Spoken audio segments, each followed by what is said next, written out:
Welcome back.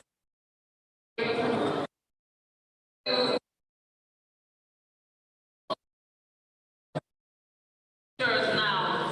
We want to just start for the group pictures. So for the next 5-10 minutes, coach, maybe we'll go over there and use the banner there to snap pictures, please.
All right, thank you everyone. So we'll be having another group message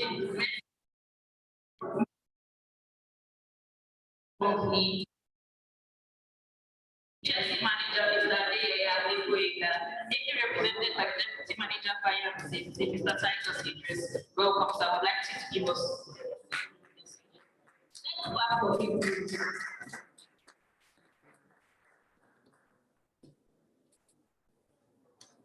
Good afternoon, ladies and gentlemen. Like she mentioned, my name is Titus Idris. I'm here to represent the manager HSE for Nigerian Gas Company. Let me just give you a brief about the relationship. Nigerian Gas Company is based in Warri, even though it's a subsidiary of the Nigerian National Petroleum Company Limited now. I am from the Nigerian Pipelines and Storage Company Limited, also a subsidiary of NNPC Limited, but my own office is based in Abuja. So the manager HSC that has sent me here to represent him is my senior colleague. In fact, he mentored and trained me in HSC. The relationship started some 17 years back, and it has blossomed into such a stage or extent that he feels confident to send me anywhere to represent him when it comes to HSC. Why I'm saying this is because I'm aware that the category of people we have here are young professionals who are making a foray into this beautiful practice, professional practice called HSC. I must confess that you are not mistaken. You are in for the most interesting time of your life. Feel free to learn as much as possible. But what you will learn will interest you and will keep you engaged for all of the time that you have to spend in this field of practice. I've enjoyed it all along. I'm still enjoying it. And I'm thinking and considering seriously that this is the profession that I'm going to retire into and keep practicing until I take the last breath. So once again, please feel free to learn as much as possible. HSC is sweet, HSC is interesting, and HSC is the way to go. Thank you very much. Thank you so much, Mr. Titus. We are honored to have you here. So a quick one, we all received blue tickets earlier on. It's time to drop it in the raffle box here. So maybe you can make our way one after the other, so just to drop it in the box. It's over here. All right, we'll proceed with another success story. The first one was very engaging, but we want to hear from another one. So I'll still be calling Mr. Adam to introduce the person as storyteller.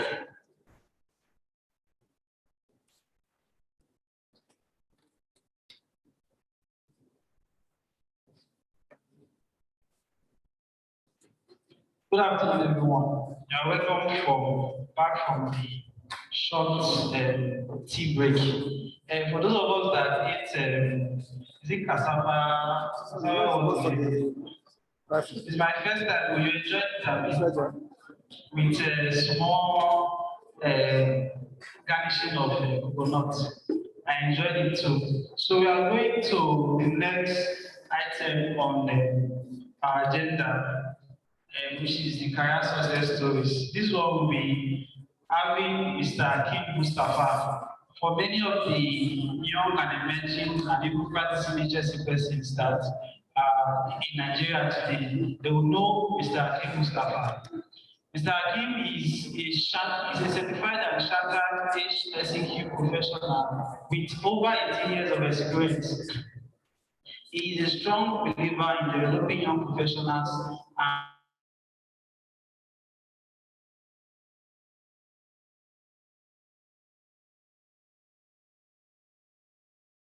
to be in Nigeria today, he will be in this program. So he's joining us on Zoom. So Mr. Akim, please can you turn on your camera and mute yourself so that I can start seeing.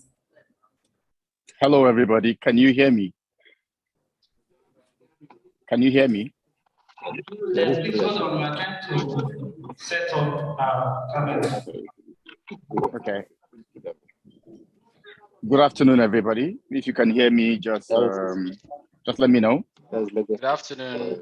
I can hear you loud and clear. Okay. All right. All right. Can I go on, moderator? Moderator, can I go on? So we started with this. Yeah. How I did think. your health, safety, and environment career started? Oh, okay. Thank you. So, thanks for the wonderful introduction. It's not as much as I'm not as much as the moderator has kindly introduced me. I'm more humble than he has mentioned. But yeah, so straight to the question that you asked. I started my safety career as like you know, I would say a bit of luck and a bit of planning and a bit of preparation too also helped me. So I studied environmental engineering from Petroleum Training Institute in Warri or in Efuru, Delta State. And then after service, my first job was actually in a bank. I got the job in the bank and I was there for about 2 years, but that was not my passion. But then banking was the most lucrative opportunity for young graduates, so I got an opportunity to write a Procter and Gamble a job a test. I was invited. I did the test. Fortunately, I passed.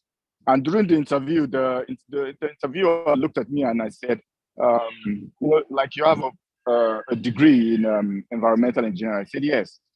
He said actually they were recruiting for process engineers or process operators. But seeing my first degree, he has a colleague that was interested in getting a safety professional on his team that he was going to talk to him, and that was it. And then he introduced me to. In the next stage, I went to talk to the hiring manager.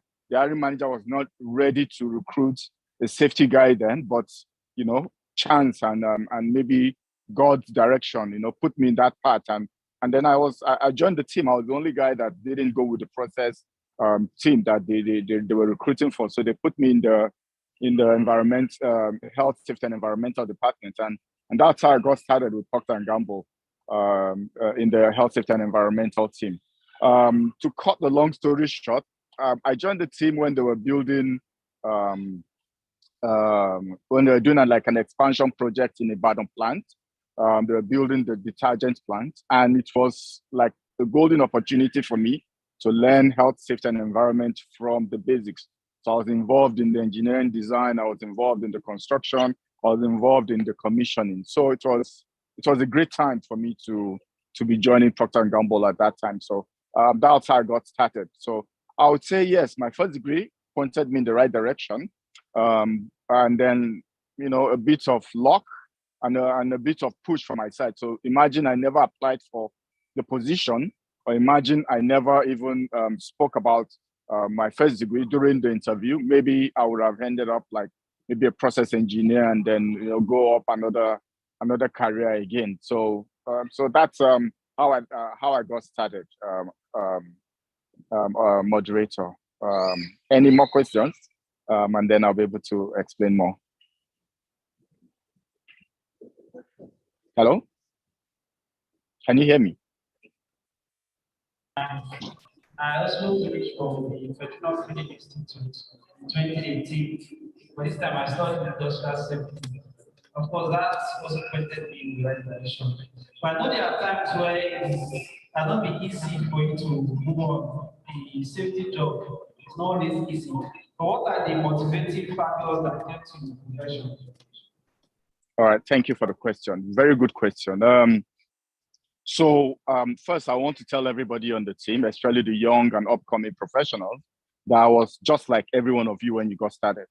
I had no godfather. In fact, I had no mentor. I had no connector.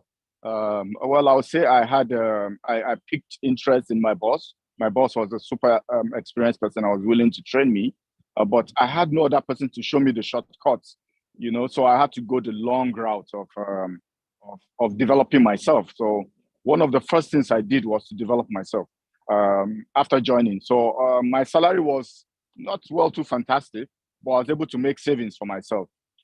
So the first course I know I did locally was the NISP course. So I joined NISP in I think 2007, and I did the level 1, 2, 3. So that was the first course I did. And then, but being in an organization that was a multinational, I was fortunate to be sent abroad. That was the first time in my life I was going on a plane, even abroad, to Belgium and to England and Germany to learn health and safety. So I was very fortunate to join Procter & Gamble at that time.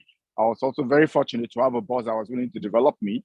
And he grew me up to the point that I was able to learn something. So I was really someone that asked a lot of questions. I was passionate about safety. I was passionate about keeping people safe.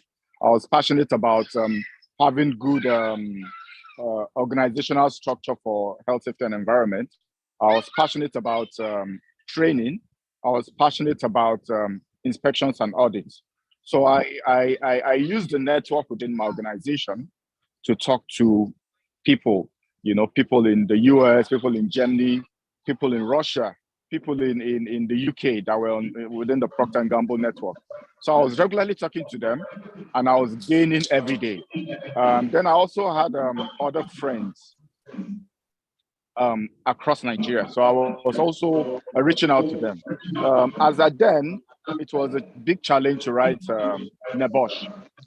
If you were to write NEBOSH exams, most people had to travel. I'm sorry, I was hearing my echo. So,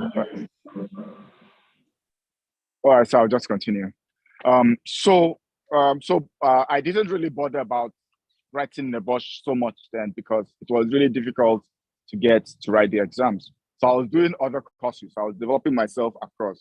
But like I said, I was not spending my money on trainings that were going too deep into my pocket.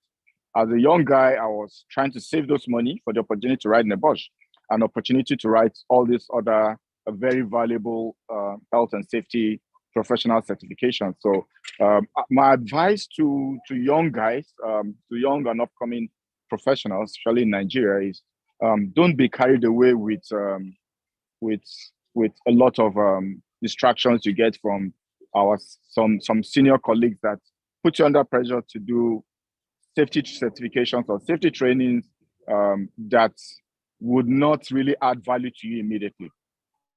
So I'm talking about courses that that are good, nevertheless, but are they really important for you at that moment? Are they? Can you practice those things? For example, you do a technical safety training. It's super important. But those technical safety trainings, if actually you're not practicing those things will leave you. Those things you learned will leave you. So you need to know what to budget your trainings on, what to spend all your little income on, and save for the real trainings that will really be beneficiary for you. So one, when you're thinking of a training to do to develop yourself, think about, what the recruiters will be looking out for in your resume. So think about that first. Think about what is regularly asked for, in adverts. Think about what you're doing currently. If your role majorly is around occupational health and safety, not, you can think about ISO 45001. You can think about NEBOSH IGC. You can think about the HSC level 1, 2, 3. Why waste your money to go do, a process safety course, for example? Do you understand? If your role is more around the environment, think about ISO 14001 lead auditor's course. Think about NEBOSH, the environmental courses. Think about other courses that are related to the environment. Develop yourself, be competent in that area first. Be sound so that when you go to do the interviews, people know that you are a professional in that area. So that's one of the secrets that I had, that I was armed with that helped me to move. And as I began to grow in my career, I began to develop other areas as I was able to get savings, began to grow in other areas. So I didn't just have certificates I didn't need to use that would just expire. I had certificates that were important for me at that moment, and that's what helped me to grow and get to the level that I was able to get to. And that's why I want to help the young upcoming people to understand, and break all those, and get all those shortcuts, break all those mistakes that we do regularly, and then be able to be relevant and be useful. Yeah, that's my answer to the question, moderator. Hello? And five questions. Yes, I hear you loud and clear. And the Thank you. question I want to ask, which is going to be the last question for this discussion, is what challenges that is up and down that you encountered and how you surmounted them?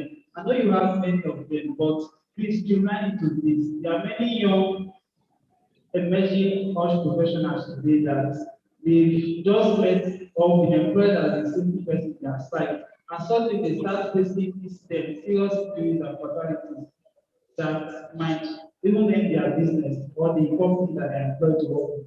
Have you had any of those experiences in the past or in your careers, and how do you surmount them? Okay, I'm really sorry. I didn't really catch your question very well. It was not very clear. If you can repeat just the key part of the questions, please. So I said, during your career, you face many ups and downs, right? Yes, So I did. all I'm asking is, has there been any time when in your site you are faced with a serious injury or fatality, or a major event that almost ended a business that you employed to work in? How do you surmount it so that we young college professionals can learn and not use those incidents to discourage ourselves in the profession? Yes, very good question. So my answer is this. In my career I've had several challenges. So one of the first challenge I had, aside from this question you asked, is staying on a job. So I advise people first, you're not a tree. You can move, be open to movement if you really want to grow in your career. Some organizations are very good with, training people, growing people. If you have a career path there, stay and grow your career. But if you observe that there is a distraction, there is no opportunity for you to grow, please move. That's my first point. The second point is, yes, I've also had opportunities that, or I've also had challenges of, say, accidents, major accidents, injuries while working. One of the first things I did was to look at the procedure and be guided by the procedure of the organization for managing accidents. So make sure that you look at your organizational procedures and policies for managing accidents or injuries, how to report them, how to investigate them, and how to put in corrective actions. So those three things are very key. As a safety professional, you also have to train your mind to be firm or to be strong, because sometimes you may be carried away with emotions and make mistakes. So first of all, as a human, seek help if you need to seek help to keep yourself to keep your focus. Because some of these injuries you can see a lot of blood being splashed, and it can affect you as a person, and it will derail you. So seek help if you need help, from counselors or from your seniors or from mentors. But like I said, try to keep your focus on the organizational policies and procedures. Secondly, the country you may be living in may have procedures and policies and regulations for reporting these accidents. Please follow them. Don't miss them out. My final advice is this. don't ever, and I will advise this again, don't ever agree that the accident is your company's fault. Or don't ever point accusing fingers at anybody for a major accident. Make sure that even when you finish your investigation, make sure you pass through the legal team.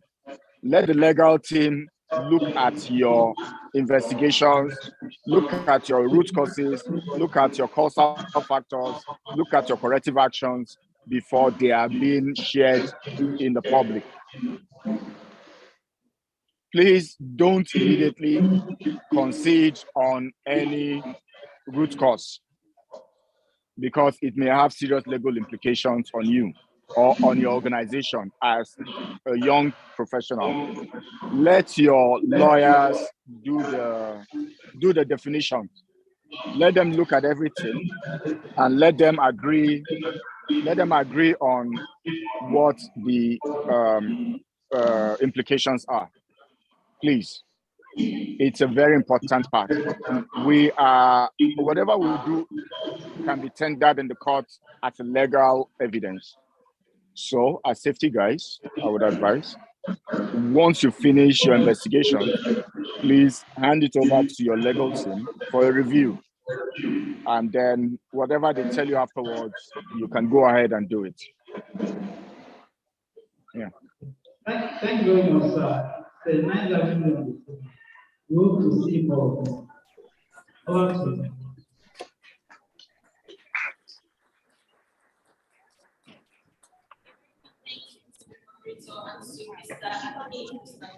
During virtual meetings, was a very exciting session. Hello, Are they able to learn to use the network? Are they able to network? Make good use of it and maximize it. Networking is key. Very well. So we proceed to the second presentation. We are going to have Madam Mrs. Mary Ann Emmanuel take that for us. But we'll have Abano still read her profile. So of course you come to that. The profile of our next speaker, Marianne Emmanuel Amen, is a chartered health and safety professional. She's a member of IIRSF and ISPOR. She has experience working with the government sector, oil and gas, and manufacturing industries, practicing health safety and environment. She completed her master's in occupational health and safety from the Institute of Petroleum Studies, IPS, University of Port Harcourt. She is passionate about safety and she's an ardent believer in integrating safety into core business principles while delivering business continuity. She is due to complete her MBA from the University of Birmingham, United Kingdom by September 2023. When not working, she enjoys spending time with her family, reading and listening to music and messages.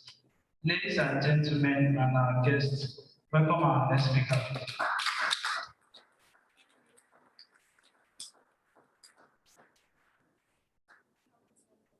Thank you. Good afternoon, ladies. Yes, at least we have more than one lady in the house. Ladies and gentlemen, I want to recognize my elders and professionals. I greet all of you. It's a privilege to stand in front of you and talk. So I hope I don't fall. I hope I still find my feet. I want to recognize each and every one of you. Thank you very much for this privilege, ASSP professional. I think this is the second time I'm invited to talk, exchange ideas with young professionals in occupational health and safety. So let's go. The theme says influencing the next generation of OHS professionals. So I thought, what do I share? What do I communicate to you? And then I don't have an opportunity to share to you on acquiring competitive advantage in OHS, just for the young professionals. So why would you want to acquire competitive advantage? You must tell yourself the truth. OHS. So let's just walk through our outline. So I'll just give you a brief history and the criticality of safety. We'll talk about why you should be OHS professional. Because I know we have some people here that are still considering they want to be, let's see what the profession has to sell or why some people have already dived into the profession. So we'll sell to you why you should be OHS professional. And we'll talk about, there is a tool in business, like you heard. I am very interested in integrating safety into businesses. Business principles, because that's what people want to hear. Profitability, how do you tie safety to profitability? So we'll talk about a tool used by businesses, the product 5 process approach for the OHS profession. It was something I and a couple of friends put together, and we analyzed the OHS profession. And then we'll talk about that and see where we are, each and every one of us are. Then we'll talk about where you are, strategies to gain competitive advantage as a professional. The typical OHS framework, which most of you are familiar with, but we'll dissect it further, and then just the first presenter talked about how safety has been emerging over time. Prior to this time, safety originated from a role that has to do with technical compliance officer. When they say safety police, how many of us have heard about that? Safety police. Yes, that was what it was. And that's why that young man asked that Ebuka is coming. What is it about? That was where safety was at that time, and there was nothing wrong with safety at that time. It used to be about technical compliance officer, and safety then was always placed as a lower role. You must agree with me, you always hear them in the cadre in businesses. They always as officers chasing people to comply with PPE and the rest. But after a while, he emerged, he moved up. And the truth of the matter is, safety is not just about preventing incidents, preventing accidents, protecting people from injuries, illnesses. What about property and equipment? Because that's what they want to hear. You will not go and tell the CEO that what I'm doing is to prevent injuries in your company. They want to hear that their equipment are safe, that their properties are not damaged, because that's what they need together with the humans to run profitability in the organization. So safety is also all about preventing damage to equipment, damage to properties. And again, you know about preventing harm to the environment. Now, we knew what happened in 2020. All of a sudden, COVID-19 came in, and then everybody was shouting, safety, safety. So safety had to come up on board. Safety had to sit with decision makers. Safety had to be kept on the table. So you need to take decisions with the CEOs, you need to take decisions with directors. That was where safety got to. And safety wasn't now, they don't take decisions and tell safety to run. They take safety along. That's where safety is right now. And safety is talking about mental health, talking about well-being and business continuity as well. So, in the light of that fact, why should you be an occupational health professional? And I always ask, why shouldn't you be? My background is biochemistry. When I came in, my background was biochemistry. I actually started as a human resource professional. I started working with the human resource professional. But like Akin said, passion, all about passion and where you want to find yourself. And then I knew that where I want to be is where we save lives, where we keep people from harm, where we drive policy. And that was why I decided for me to go in there. And the question is, why are you an occupational health and safety professional? Why? Because most of us come because, oh, it's like this, it's an easy career to dive into. Why some people come with the original intent? Now, why shouldn't you be? The US Bureau of Labor Statistics states with their analysis that approximately we have over 110,000 safety professionals. And by 2024, the number will skyrocket, considering what is going on among us. OSH membership has recorded over 47,000, and ASP is recording 37,000. Each fund over 8,000. Why would you want to be part of this thing? Why? The world is talking about sustainability. You heard it's a wave, and it's an opportunity. We have a lot of accountants diving into that wave, and we have, as a matter of fact, OSH professionals are still active. Should I come in? Why shouldn't you come in? They're talking about sustainability of the environment, and continuity of the world and the business, and that global warming is real. And most of you have additional portfolio, your HSE environment, that's sustainability. So that's the reason why you should dive into this new wave. Organizations, I can't tell you how important organizations now take safety because of the COVID-19. And there's increasing focus on safety and reputation of organizations. Organizations now know that if I'm protecting my people are watching us, because you're reporting data, sustainability. And sustainability is not talking only about the environment, it's talking about how you're managing individuals as well. So if you're talking about organizations considering their reputation, that's the reason why you should consider OHS and include sustainability, which is under environment.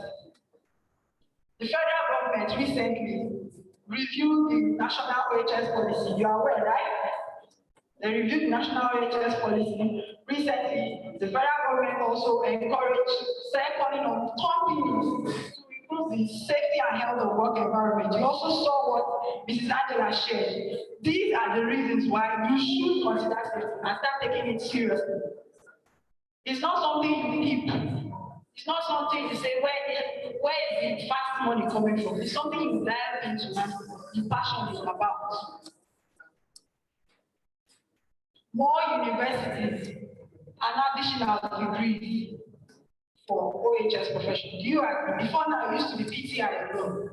But after a while, we started hearing that UI, one of the oldest universities, is now carrying out OHS courses as well, degrees. We've had I graduated from Institute of Petroleum Studies, Uniport. So it shows that universities are now interested. I even heard recently that Lagos State University has also started additional division in occupational health and safety courses. So universities are getting interested. Are you listening to be trained? Are you listening to be trained? Do you know what's going on? Some occupational health and safety managers, good ones, are now sitting in critical positions in organizations. Some of them are operations managers. Some of them are GMs, now managing managers. Because they understand that you have been in the field and then you can be integrated to the support function of them. So why would you consider occupational health and safety? Then lastly, it's easy for entry. I know this one, a lot of people don't want to hear it back because it's painful somehow. But the truth is, it shouldn't be. It's easy for entry. We have people that studied literature. We have people that studied medicine, law. They are all in occupational health and safety. It's like this. It can accommodate anybody. So you should come in. We have space for you.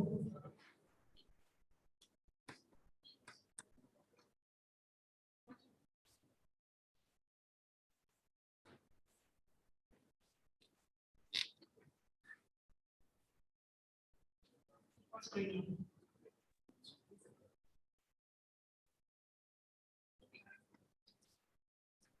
Okay, so most businesses, wherever you're seeing your business thriving, they've done strategic analysis of themselves.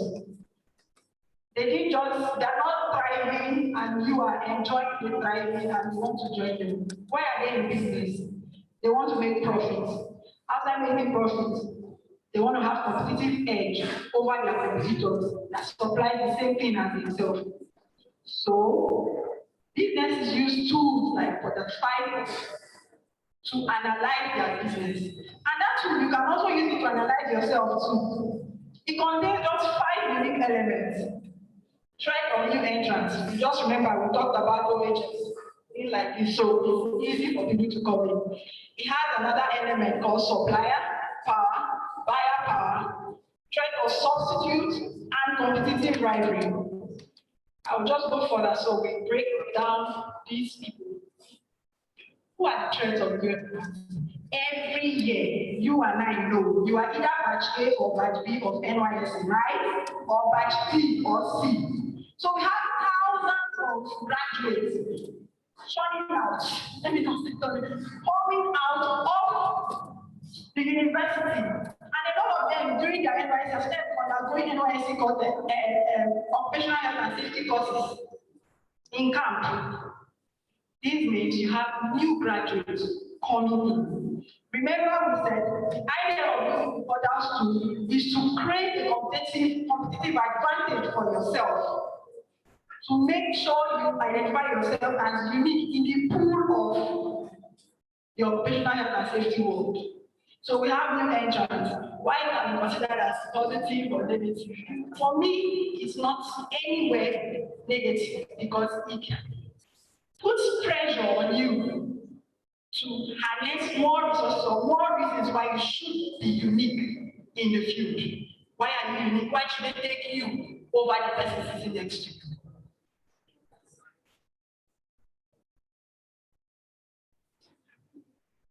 Okay, so we have supplier power. Who are your suppliers? Your trainers. They are neutral, but they are your trainers. They supply you with the occupational skills and knowledge. How do they affect you?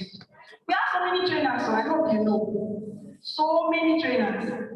We have both the ones that are registered, ones that are not registered, ones that are competent, the ones that are not competent. What is the quality of the certificate they dish out with? When you finish paying your money and you come out, then you go and look for a job and you find out that you don't have an edge because your certificate. I have seen fake divorce certificates. Yes, by virtue of the fact, as a people manager, I get to recruit. So I have seen fake divorce certificates. I have seen fake divorce form, even when you get to verify for both ends before you start asking questions about we want. I'm just telling you both ends verification. So I've seen training, I've seen trainers that have no idea of what they are telling you because they read the manual and they come to tell you, for example, an organization should have policy. How? Because it's not every one of you that will work in a multinational. Let's be sincere. It's not everybody that will work with the government where you have a structure in place. You might work in an organization where you have to be the one to set up these policies. So when you get to set these policies, how do you go about it? They just tell you there should be policy in place. You will face that you have to sell the idea. How do you sell this idea? So you also have to gauge the profile of your trainers. Where have they been to? There was some years back, some set of trainers approached our CEO and they were like, we've met the CEO, so it's going to be a walk, I want to come and train. But by the time we demanded for the profiles of their trainers, we didn't see them. So you have to verify the quality of your certificate, you have to verify accreditation of the training institute or the university. There are times you go to a university, you go ahead and get the certificate. When you're trying to register for a membership body, they tell you they don't recognize that certificate because there is no MOU between them. When I say an international membership body, these are little challenges some of us face. So you need to know these things. You need to find out, okay, this degree I'm pursuing, this university, they have an alignment with an international body where even when I want to do a membership at the end of my course or within my course, it will be easy for a transition. You have to ask yourself all these questions. So you have to analyze strategic and critical the supplier of the trade.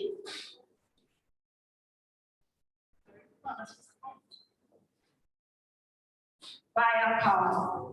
Who is buying you? Where do you want to work? Everybody is shouting Enzo. Enzo is not the only place. There are plenty companies. Plenty. Place where you will even grow very well. Oil and gas, like you heard Angela, that she cannot work oil and gas. There are so many companies.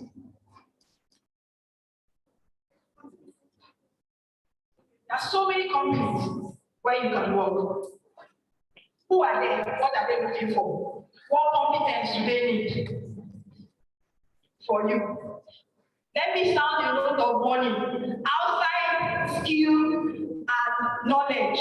Nowadays, organizations or recruiters are looking for attitude. What's your attitude towards stakeholder management? That's why when you go there, they say ask questions, behavioral questions like, what would you do if you face so thing? They're trying to test how you manage and work with people, how you drive and convince people, how you sell like that. So attitude is important. Employers don't look, the story now is we want to employ for attitude and train for skills and knowledge. That's what's going on now.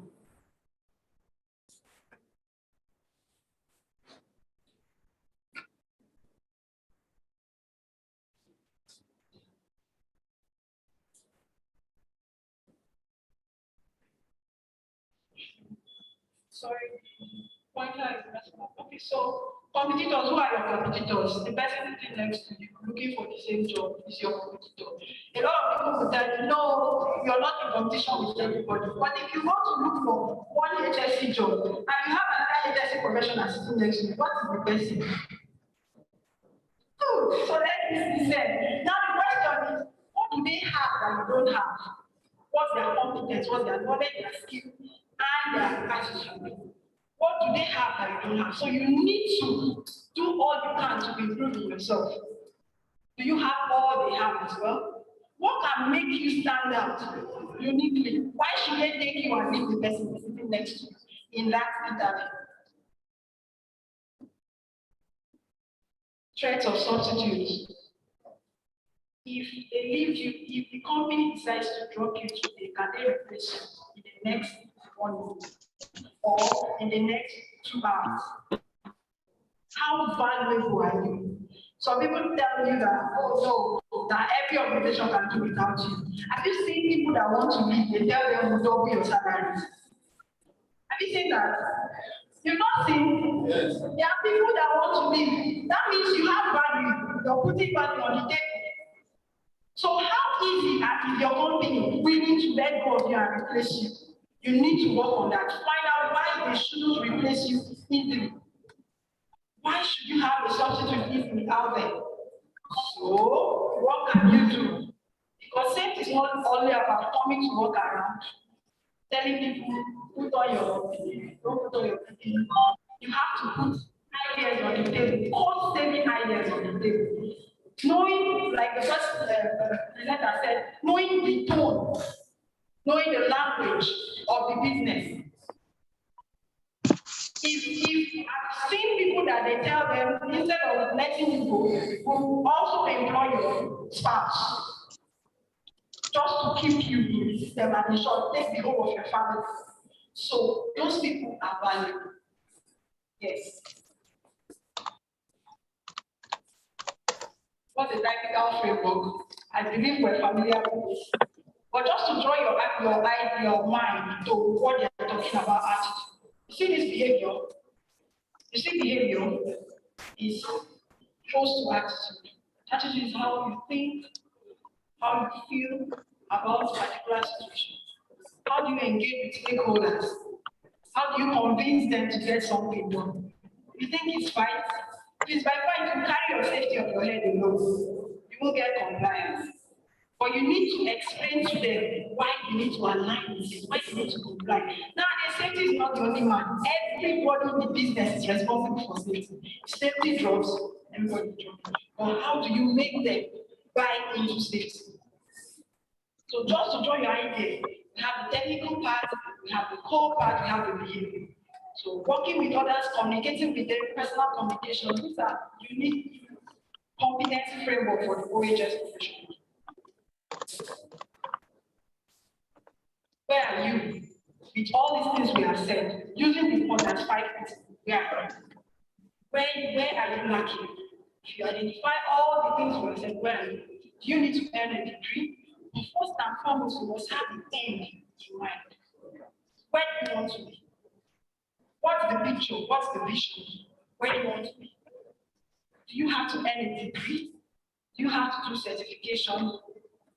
The certification you're doing, what is the quality of the certification? Who is training you? Choose a specialty. HSC is wise. We have trainers. Now we even have HSC journalism. We have legal HSC. So all these things are there. So choose a specialty. If you're a lawyer, you should be thinking of the legal part of occupational health and safety. Earn a degree. Advance in your career and continuous opportunities. Engage to get continuous opportunities. Now, that has 5 courses to use. Help us to identify some things that need to be put in place. And those things are like strategies to help each and every one of us based on the level we find ourselves. Based on the level we find ourselves. In gaining competitive advantage as OHS young professionals. Just go through it. First, it starts with passion. You heard a lot of them talking about passion. It's passion. If you don't have passion for safety, you won't thrive. You won't thrive because sometimes you go home, you don't want to come back because of what they have done to you the previous day. So it starts with passion. You have to be passionate about safety. Networking. You can't overemphasize that. You have to network. You have to reach out to people. You have to get a mentor. Now, the story about the mentor is this. It's not just look at everybody around and you say, this one is high up there, I'll be my mentor. So, no, check them out. Some mentors do not want you to grow. They just want to tell the world that they're mentoring you. Yes.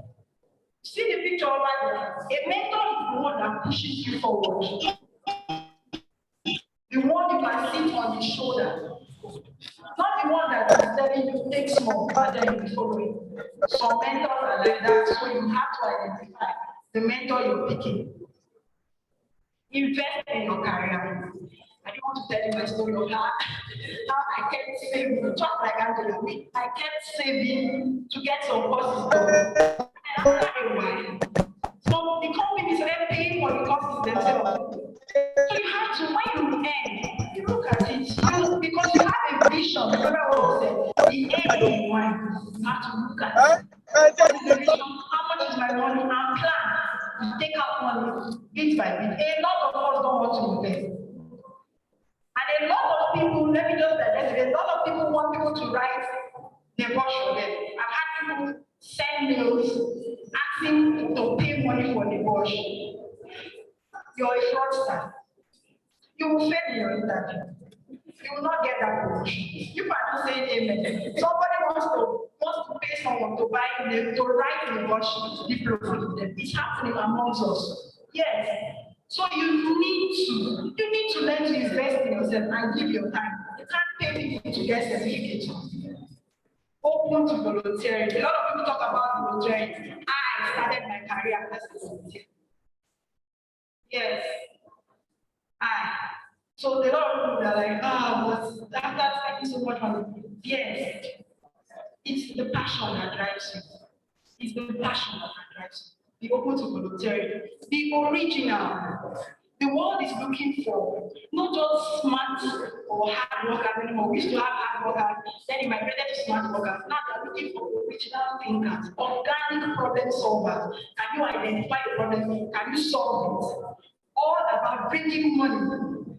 Maybe let's not say money, saving costs for the business. So you have to be original. Attain membership. You can get membership from Ishpon, ASSP, a lot of you here, I believe, are members. There are different membership bodies that you can attain membership with. Be teachable. You must subject yourself to them. Take others again, I can't keep emphasizing on that. You need to be able to sell things. stakeholder engagement, top, mid, bottom, short term. So you should be able to communicate. Emotional stability. Emotional stability, that's very unique, and that's very important. Coupled with all the COVID pandemic issues, first wave, second wave, third wave, we're in the sixth wave or the fifth wave, right? In Abuja, we're in the fifth wave, they announced it. So you need to be emotionally stable and build resilience in this time. Because a lot of people have high expectations from you. The CEO is expecting you to bring things to the table. So you must be emotionally stable. Develop leadership skills. Thanks for my insight on that. And visibility, very important. When the first big presenter said something about recording what you have done, you have to make it known. You can't walk in darkness. You need to record what you have done so that you can be referred back to in the future. Training, keep training yourself. Like I said, train, but ensure that you're training with the right trainer, you're getting the right certificates to get you to the right position. Continuous professional development is one thing you cannot stop doing. So last word, just a summary of what we've talked about. I hope you get that with the emergence of COVID-19, safety has been brought up to the table to take decisions with CEOs, directors. That's what it is right now. So you need to align yourself, draw competitive, find out reasons why, how you can get competitive advantage over yourselves. Continuous increase of graduate seats in the market and meet career switchers like myself. We are coming in, we are in. So, because we are in, we need to also help and find out how you can be better in your own field. Find out what is good for you. Find out what drives your passion in occupational health and follow it. You can always use it on that 5 forces to analyze, find out who your suppliers are, buyers are, who your competitors are, and network. So you stand out. Be passionate about safety. If you really want to thrive, that is very important. You have to be passionate. You have to improve yourself. You have to be an organic problem solver.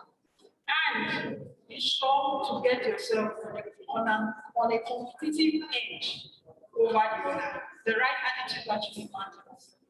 I leave you with a quote. The quote is actually from the Holy Bible. Apologies for everyone, but I believe there's something here that you can tie to. It says, do you see someone skilled in their work? That skill there is competence, and competence contains skills, knowledge, and in their work, they will serve before kings. It will take you to where your vision is. They will not serve before officials of low rank. Thank you.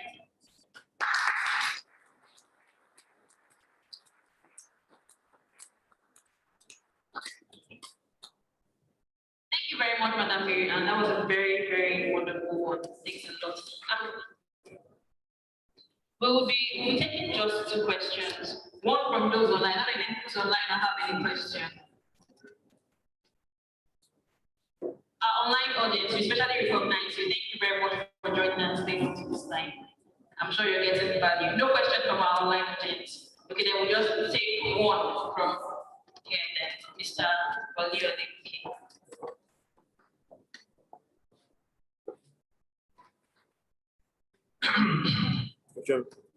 Thank you very much, Ma. My question. I just wanted to ask it in the first, but you also mentioned it, so you will be there with it. Talking about mentorship, there are mentors and there are mentors. Yes. I want to understand the concept of mentorship. Right now, we're in tough times. Right now, where we are now, everything is tougher than how it was before 20 years ago. Our mentor, your mentor then had time to actually mentor you. But now, even your mentor is a competitor. And your mentor might limit the mentorship. Like I said, they are mentors. Let me give you an example briefly. I have a mentor, and I'm always proud to say it. He's my mentor. 2 days ago, I went for a course. No, yesterday I went for a course. I started my organization with Safety Consult. It's also into safety consulting. And he messaged me and told me, Wali, I did not wait for this consultancy. Now, ideally, I should be a competitor. But he called me that, Wali, share this consultancy program. I said, Oga, I don't get money. And he said, don't worry, come for the program. That's Mr. Tabomalade. He's a mentor. The concept of mentorship, if it is necessary to really have a mentor, is it really compulsory that before you can progress, you must have a mentor? Sorry, I have to make it more elaborate. In your own set, like Mr. Akim rightly said, there are opportunities there. And sometimes companies take you out for trainings, free trainings. Now, there's limitation in such things now. Those were ways companies were mentoring people then, but now it is limited. So instead of creating that form of psychological dependency that we need mentorship, is it really necessary? Can we have other platforms, other ideas that you can give us to actually build ourselves and not depend on waiting for mentorship in order to try the profession? Thank you.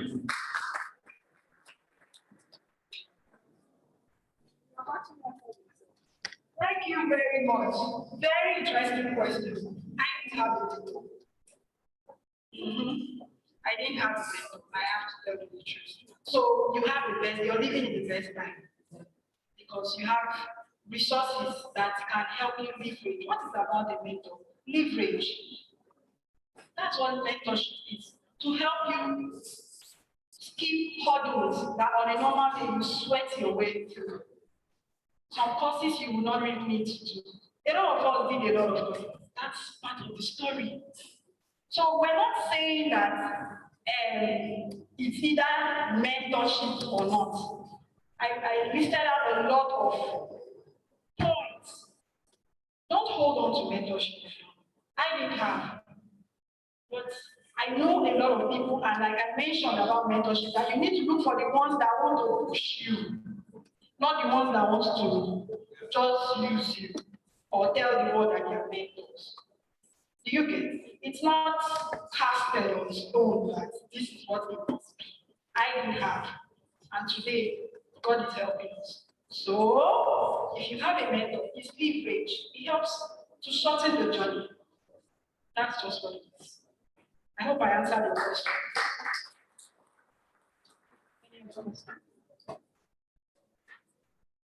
Okay. I don't know. Are we presenting certificates to Madam? Okay. Thank you very much. Thank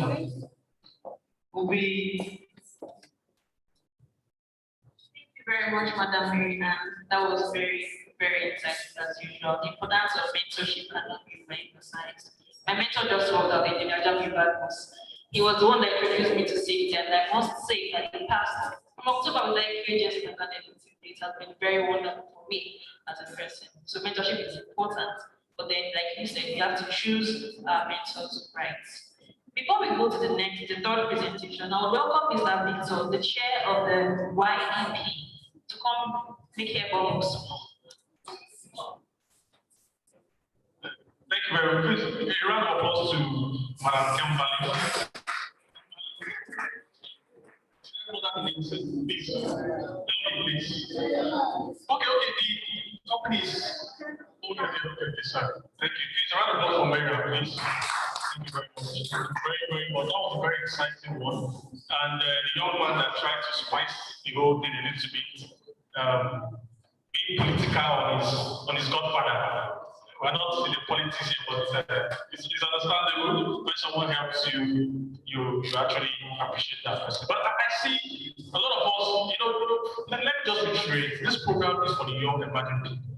And we have a lot of you here, but during the course of the lecture, I see a whole lot of you distracted and all of that. And then for me, I feel that it's even the ones that are coming to present that are gaining it. So I'm not happy. As a chair, I'm not happy because I want the goal of this program to be achieved. When we step out there, somebody asks you, what did you learn from this program? You can be able to say something confidently. So I don't know what the problem is, so please, can we just stand up to do a little bit more excited? Try that, maybe you are sitting too much. Just a bit, just stand up a bit, just do something, just check. When we're growing up in school, there's this thing we usually do just to energize kids. Maybe we will do it. Just stand up, please. Sorry, I'm making you stand up, so, but it's also important. We need to. Thank you very much. So, yeah, you can stretch. Some of these stretch. Do some. Most of you don't exercise in your house, so these are opportunities. But yeah, in school, there's this thing we do. My teacher usually do it just to, when the kids are boring, or maybe are bored or something, she does it to energize us. I think it's something that we can try here. How many of you can spell coconut? Can you spell coconut using your hand? Okay, if you know you can just come out. Maybe you can lead us. But Monica, can you do it? Okay. So it shows that you went to a very good practice school. So we're going to spell coconut using our hand. So she will demonstrate why we do that. See? That's what I remember. You will need to stretch. Oh. See? Oh. And 11. See? We need to take one more time. Not for her, please, not for her. But we need to take it one more time. You see, you enjoy it, right? So we need to take that one more time. And at some point, buckling their belts and all that, okay? Sometimes like this. See? Stretch well.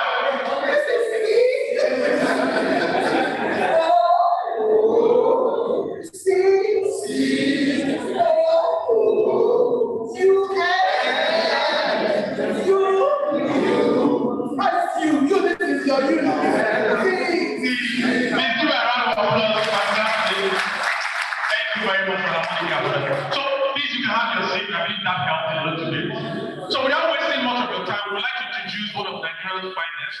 He's very recognized by the young people. Everybody shouts his name. He has done so much. Me personally, I've tested a bit of him. Funny enough, I took over from him. He was the immediate past chairman of YEP. In fact, first young emerging professional common interest group chairman, then he handed over to me. And so we're having him here to come and give us some tip of the iceberg. I don't need more introduction of him. He's the CEO of Hybrid, an umbrella company for 6 companies in Nigeria, Ghana, United Kingdom. Hybrid Group is one of the top shops for everything safety. Ladies and gentlemen, without going further, you can see his profile. That is fantastic. So I will just introduce him.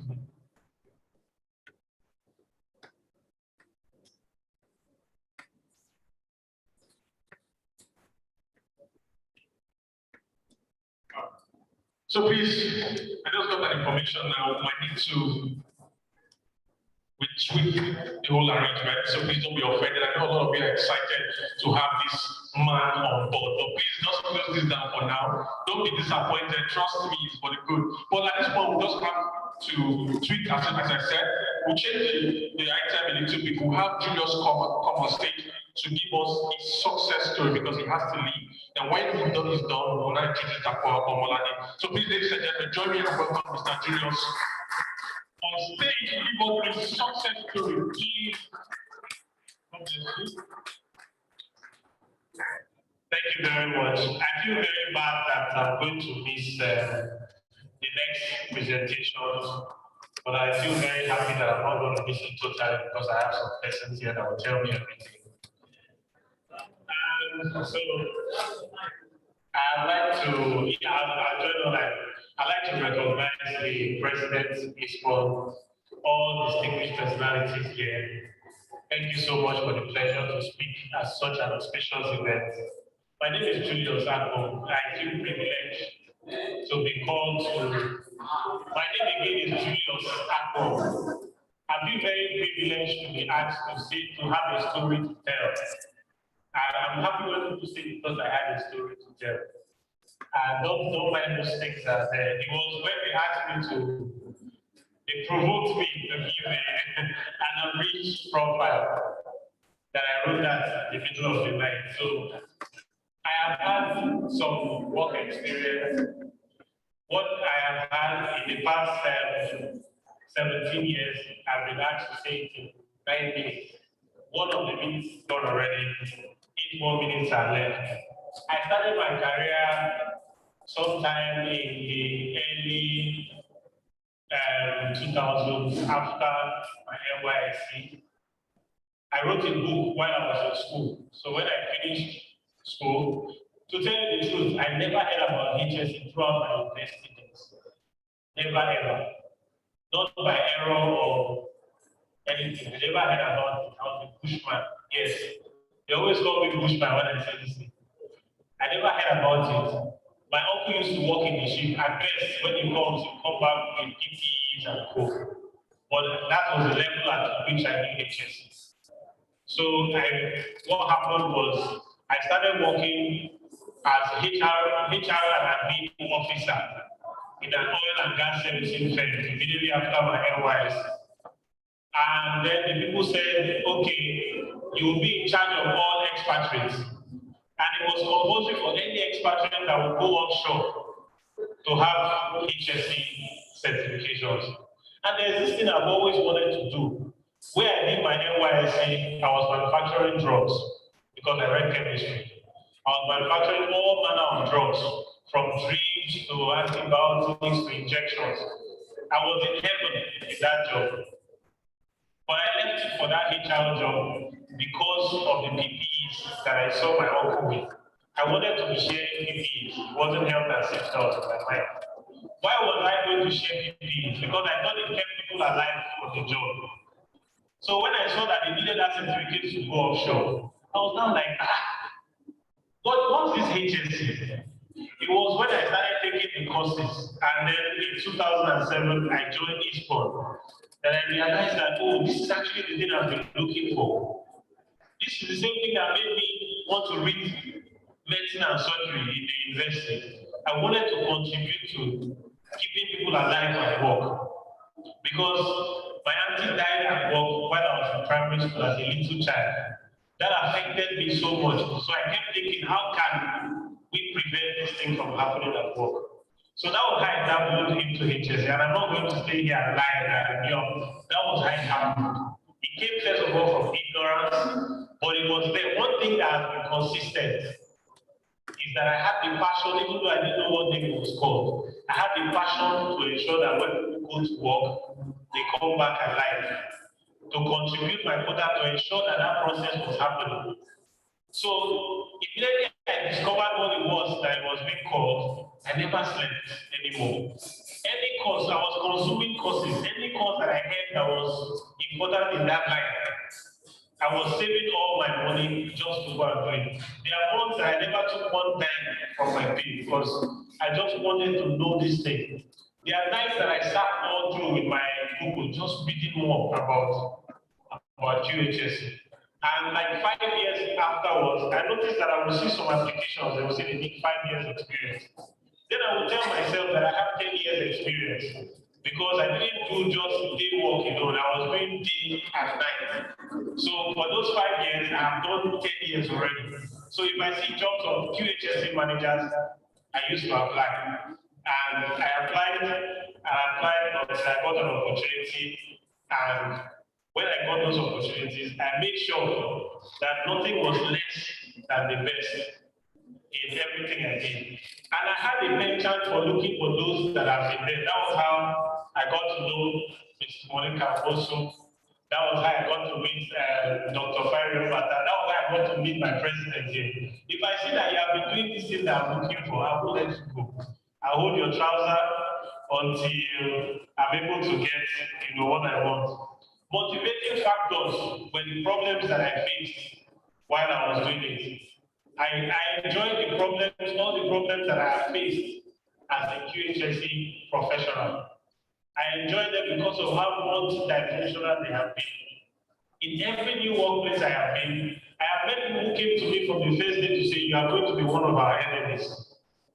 And immediately you say that I make sure you are the best friend in that organization. I make sure I offend you until we settle. And those problems have been very good. Number one, tribalism. People have told me, see, you are not from my place. You are not supposed to be holding this position. And we have had that argument until the person came to realize why I am a brother, why I have no tribe. I keep telling them, if you start talking about tribes, some people will not have tribe, and that will be me. I didn't grow up where I'm coming from. If you take me to my village now, they will just treat me like a stranger because I can't remember staying there for up to 3 days. So at the end of the day, I actually don't have a tribe. My tribe is humanity. My religion is humanity. And one thing that has paid my salaries every month is that I don't look forward to the month. I don't look forward to the salary. I look forward to having contributed to people's wellness, to people's health. So to conclude, because I know I've spent 5 minutes already, I just got a new job a few months ago. I'm not up to 4 months old there. And one of the questions they asked me at the interview was how much are you expecting? And I followed that question by saying, how much will you pay? That was how I asked. Very nonchalant, it was online. And I said, how much will you pay? The man said, what is that? I said, sorry, I was just thinking aloud. And he said, yes, answer the question. I said, sir, what I'm calculating is you have about 350 staff in your company. And I'm going to be working to ensure people's lives are safe.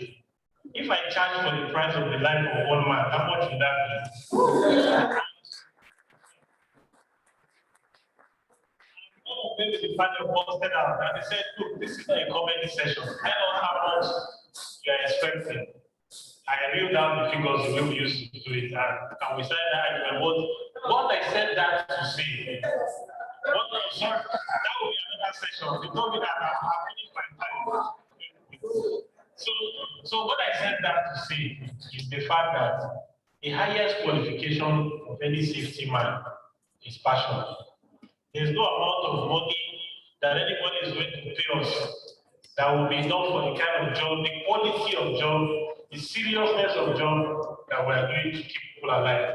So, as a synopsis to my story, I would just like to say that for us QHSE people, what moves us, what should drive you, should not be how people like safety in the organization, or how people like you, or how much they are paid.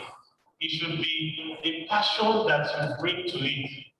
I don't think any NIBOSH or IOSH or any certificate can quantify, or any ISPON membership or certificate can quantify, or any CSP membership can quantify that seriousness that the passion brings. And that is why if you look at the percentage of safety events that are organized for the year, I make it a point of duty from the beginning of the year not to miss up the thing. Because for every of them that you go to, there's an injection that improves the adrenaline needed for that passion to keep going. So my general advice to everybody is, please, if it's money that you're in a profession to look for, the one that is selling most now is IT. Go and do it. But if you're in it for the passion pays. It pays in 2 ways. It pays in the amount of name it gives you and joy that it gives you when you are sleeping at night. And remember that yesterday this guy could have died in that plant if I didn't do anything. But I did it so they didn't die. That passion pays. And then the fact that over time, when you are given a job to do, you bring in so much passion that it makes you do it to the high level of quality. And then later when somebody looks at that job, they recommend you for another one that will not give you the money. But when you are in a hurry to look for money, you do everything, the amount is not much. There is no referral trail that is left. So you can't be called back. I learned all of this from all my guys that are here. And I'm happy that I've given the time to tell us about that. Thank you for giving me a listening ear. I'm running out. I have to go.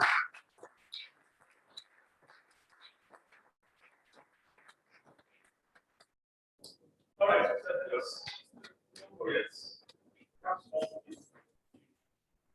Thank you for the story. Really appreciate it. And please, can you come, please?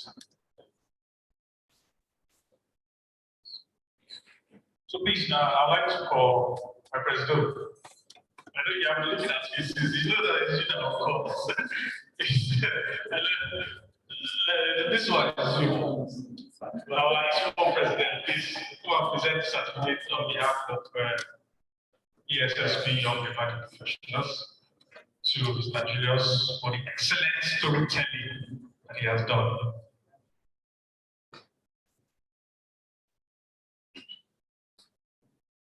Distinguished ladies and gentlemen, in appreciation to all the stories he has told us without telling us his package, I hereby present this beautiful, well-designed certificate here in Julius. Thank you, sir.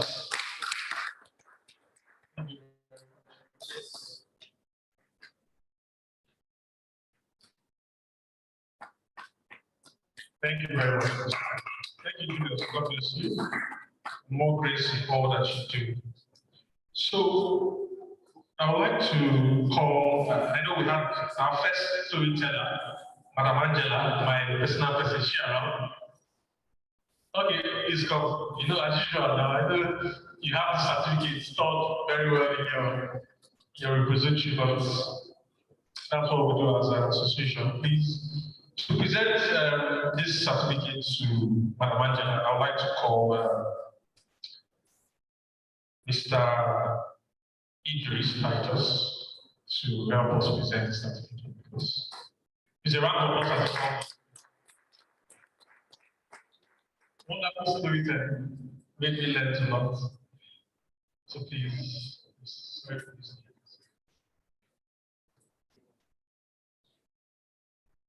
Madam Angela, even like I didn't hear the story, but it seemed like it must have been an interesting story to have earned you this certificate. So on behalf of the Young Emerging Professionals of ESSP Nigerian chapter, I present the certificate to you.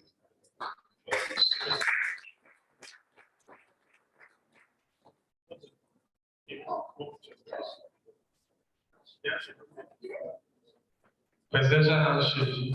Thank you very much, Mr. Idris. God bless you. So the next, we'll go through it quickly.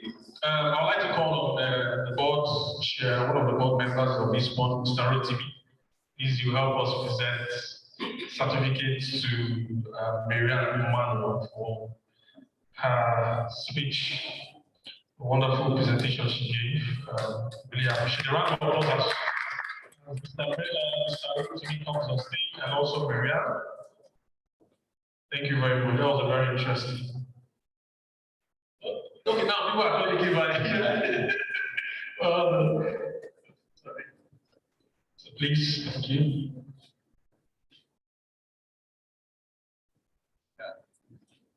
It is a great pleasure to be the one that presents this to Mrs. Anna. Personally, I enjoyed the start that was the pitch of the National Center for Management. So, on behalf of Valley BES, appreciate your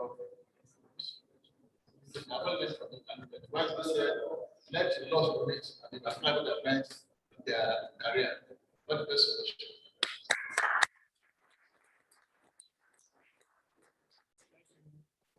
Miriam, really appreciate that wonderful presentation. The next applicant is Hakeem Mustafa. I know he gave some career talk from Canada or UK. I don't know if anyone here is close to him to take the certificate on his behalf. Do we have anybody close to Hakeem? Okay. Who is that? Angela, somebody wants to call. Okay, you want to take on his behalf? Okay, please, Madam Angela, please come and take on his behalf,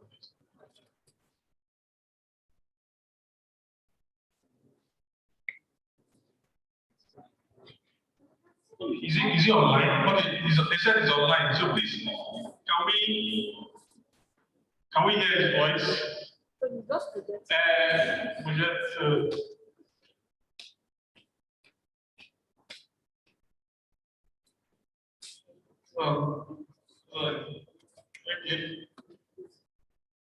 he online? I'm here. Thank you. Okay,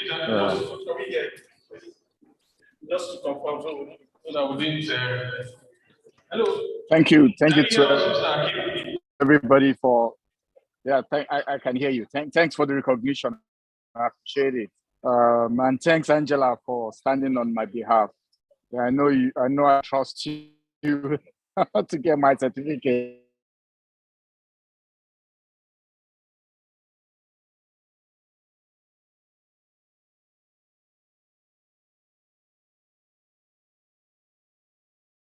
Thank you. Thanks, everybody, and thanks, upcoming professionals. Thank you.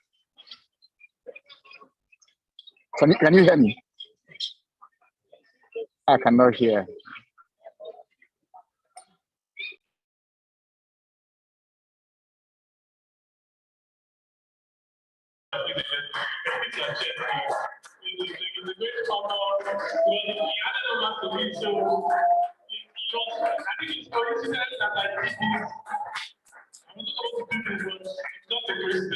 I took over for him. Please join me as a welcome visitor. Please.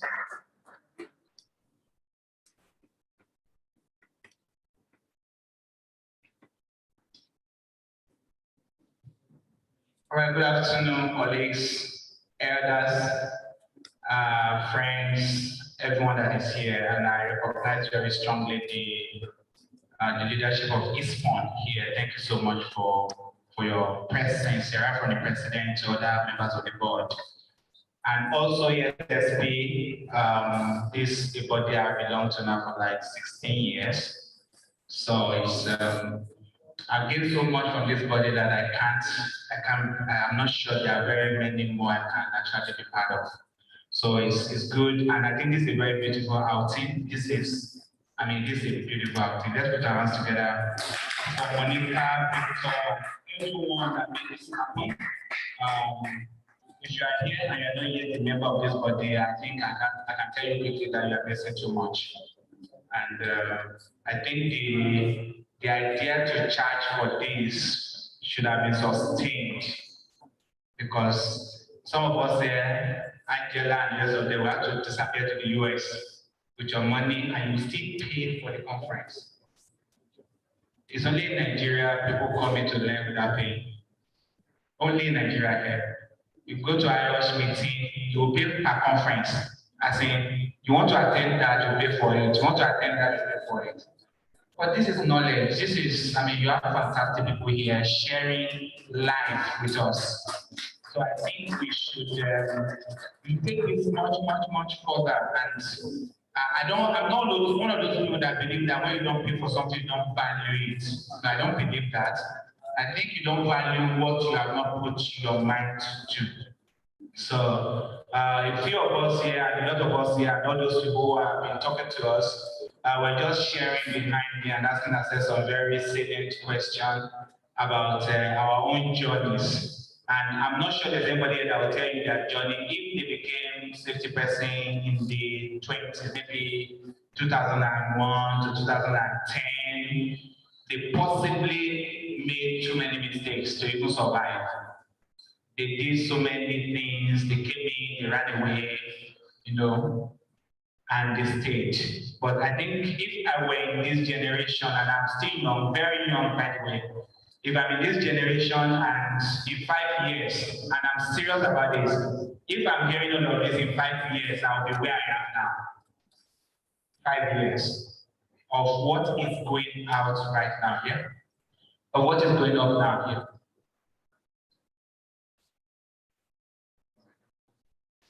Okay, we have a car that needs to relocate, AAB840TF. I don't know the kind of vehicle, but AAB840TF. Ogun State, yes. So please, can you repack? Right, so it's very interesting that we have so much knowledge going on right now. And if you are as young as myself and you're under this environment, I think you have too much opportunities to, how they say, to blow. All those blowing that people are blowing. Now, this blowing is not about making money. This blowing is about becoming the best that you can become. Because blow has to have another meaning to us in the industry, health and safety. So for me, blowing here means competence, it means relevance, it means significance. And that's what I'm going to be talking about very shortly in the next 15 minutes. Okay, so I have to stay where I can see my slide a little bit. So, and I think Ibuka, Miriam, and everybody that has spoken because they made my life easy right now. So I'll say I can dash through this in the next couple of minutes and just give us again some things to think about because this industry, and I want to also say thank you so much for what you said just now. It says he has to finish in his career. I'm sure when he entered the career, he possibly didn't know he was going to finish in the career. But some years of his experience now, he has convinced himself there's no other place to go. Now that's the story of some of us. There's nothing else you can actually offer me right now to go into that I will accept, because this industry is the only place I would like to stay. It's too impactful, it's too significant to think of something else. So if you are here, and that's what I want to talk about, to become significant in what we're doing now, become relevant to what we're doing right now, you need a few nuggets here and there. And I might repeat what some other people have said, but I just want you to understand that becoming the best you can in this industry is not brain surgery. There are very little things. And you can just put those things down. I'm sure, the relevance we need, and not just because you are going to get a job. That's not relevance right now. I'm not talking about relevance because you're going to get a job. If it's about getting a job, I'm a survivor, Miriam said that about any money and all of that, I think you're in the wrong place. This career is an impact career. Impact. So I know people sell things. I'm not sure if salesman can make impact. But in this industry, it's about impact. And to make impact, then you really need to get ready for that train that wants to move. So my topic is ingredient for relevance and significance. So, okay. So a few things I'll talk about. I'll just look at the concept, just maybe a few definitions. I'll be drilling in on the ingredients and the how, and then I'll conclude very shortly. Right, so this industry as an overview, that's what I've said already. There is really, saying that it's a very hard industry, and I think that's a misconception right now. How many of you got into safety because somebody wanted to give you a job and there was no job to give you? Say, come and become a safety officer. Be honest, let me see your hand. Just be honest, because a lot of us pass through. My chair of IOSH became a safety person because there was no job for him, but you have come and enter this department. That's what is going on now. If you are very much in the industry, you go and do job, I'm looking for a job, okay, join the safety people now. So it's become something that they drop you into, and you are really happy you have given you a job. I'm sorry you are into the hardest career of your life. Hardest. If you have not experienced hard nature of this career, then you haven't started. I'm not sure anybody can tell us a story and say it was very rosy, cool, I just came through and I started flying. I'm sure even myself, I thought about quitting at some point. When someone look at you offshore and say, oh boy, which kind of job did you do, Seth? If you see people with a new job now, you go no. Because what you do now, you're wearing a very pristine coverall, your shoe is shiny, you even polish it. How many people have seen a safety guy walking now polishing shoes? Those days, if you see a safety guy shoeing, it's like what my guy is wearing. You can see yourself in the mirror with shining. Do you know why? Because it really appears you are doing nothing. And then you see a mechanical technician coming down from the well. The guy is covered completely from the head to the toe in oil. And then you want to say to this little boy, you need to be safe. The guy look at you say, oh boy, did you walk? If you see the way they walk, you don't know, then you understand. That's where your life starts from. Because if you say the next thing there, I was threatened to be thrown into water. Yes, now, make a throw inside the water, you will know how to walk inside water. Then you know that. So it's a hard career. It's actually not as simple as you have made it out there. So if you come into it and you're expecting some roses on the bed, and you see thorns, then you understand. But if you're really ready for it, I think it's something that is worth it. More than 40% of safety professionals have no formal training in safety. I'm a graduate of forestry. I'm sure some people don't want to hear me again now. How can you do forestry and he's talking to me? I know you did engineering, thank you. My dream brother did engineering, thank you. You know, my boss that brought me up to like his name was a graduate of history. Am I not better than you?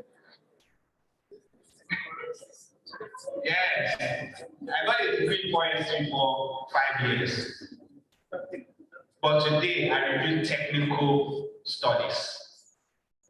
I review engineering material when it comes to safety. I interpret construction designs in safety. Those look like everything you are going to study in technology school, right? So welcome to the industry. That's what it looks like. And I didn't pick that on my bed. I picked that by a lot of toiling, a lot of learning. I think lawyers read a lot, and I think doctors also read a lot. The next career I see reading right now is safety. If you think you're not reading in this industry, you're just there chasing people to wear hard hats, I'm sorry, you can't make no impact. Because this is not being, I know a few of my friends that I will talk about, and when you see them cracking health and safety material, then you start asking yourself, it's not just to ask them to wear shoes and wear hard hats. That's not our job, by the way. I think Miriam said it's safety police. That's not our job. If that's what you're doing on the side, please keep doing it, but tell yourself you're doing the wrong job. That's not your job. Your job is beyond that. So we don't have formal training, and our part of the world is terrible. We don't have, thank God we're having some safety universities now, master's degree, some are trying to start first degree, fantastic.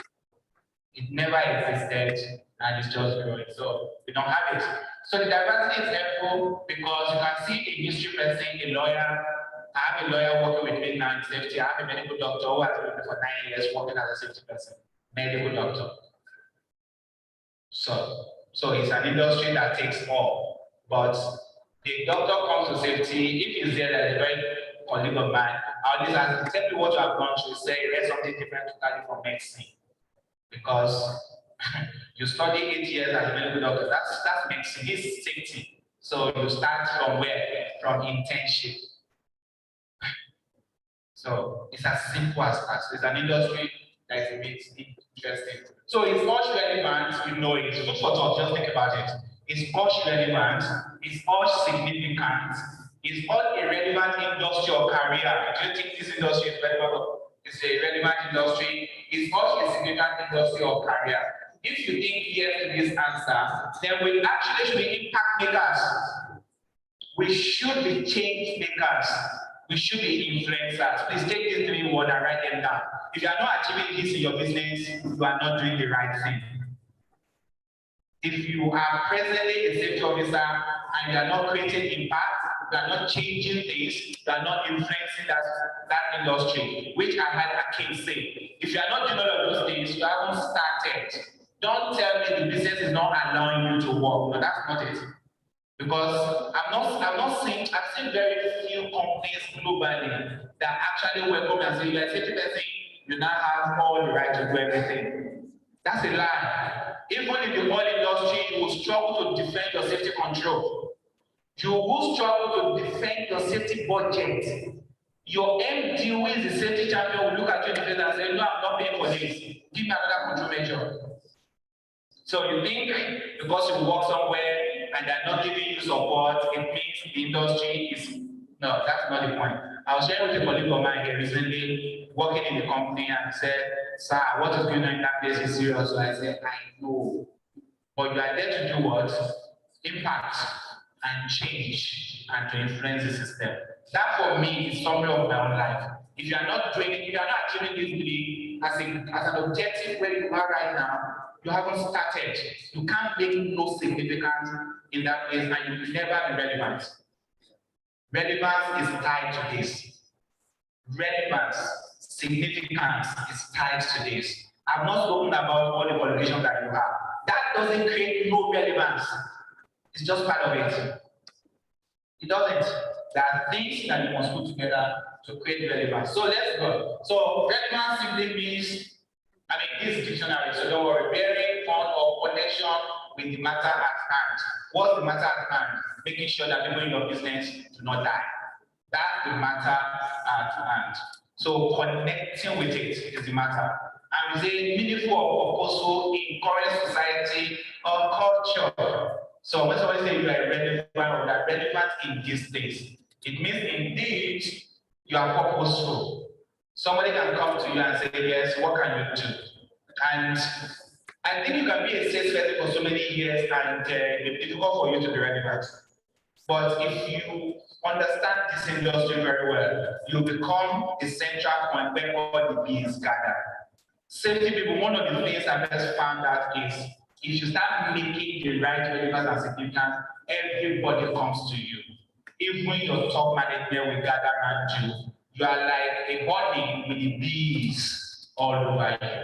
Are you already getting that flavor? If you are not, something is wrong somewhere. Something is wrong somewhere. This industry is a fulcrum. It brings people around you very easily.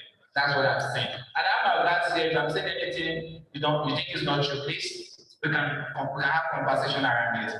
This is my own experience. It's a relevant industry. All right, so what about significance? The quality of being worthy of attention and importance. Being worthy of attention and importance. That's what we're talking about. So it also means an industry that is worthy of attention and importance. So it's important that something has been had because of its effect on other things. The importance you have because of your effect on other things, because of the impact you have made on other things. And what are these other things? Actually, is the people. Is the people. The people.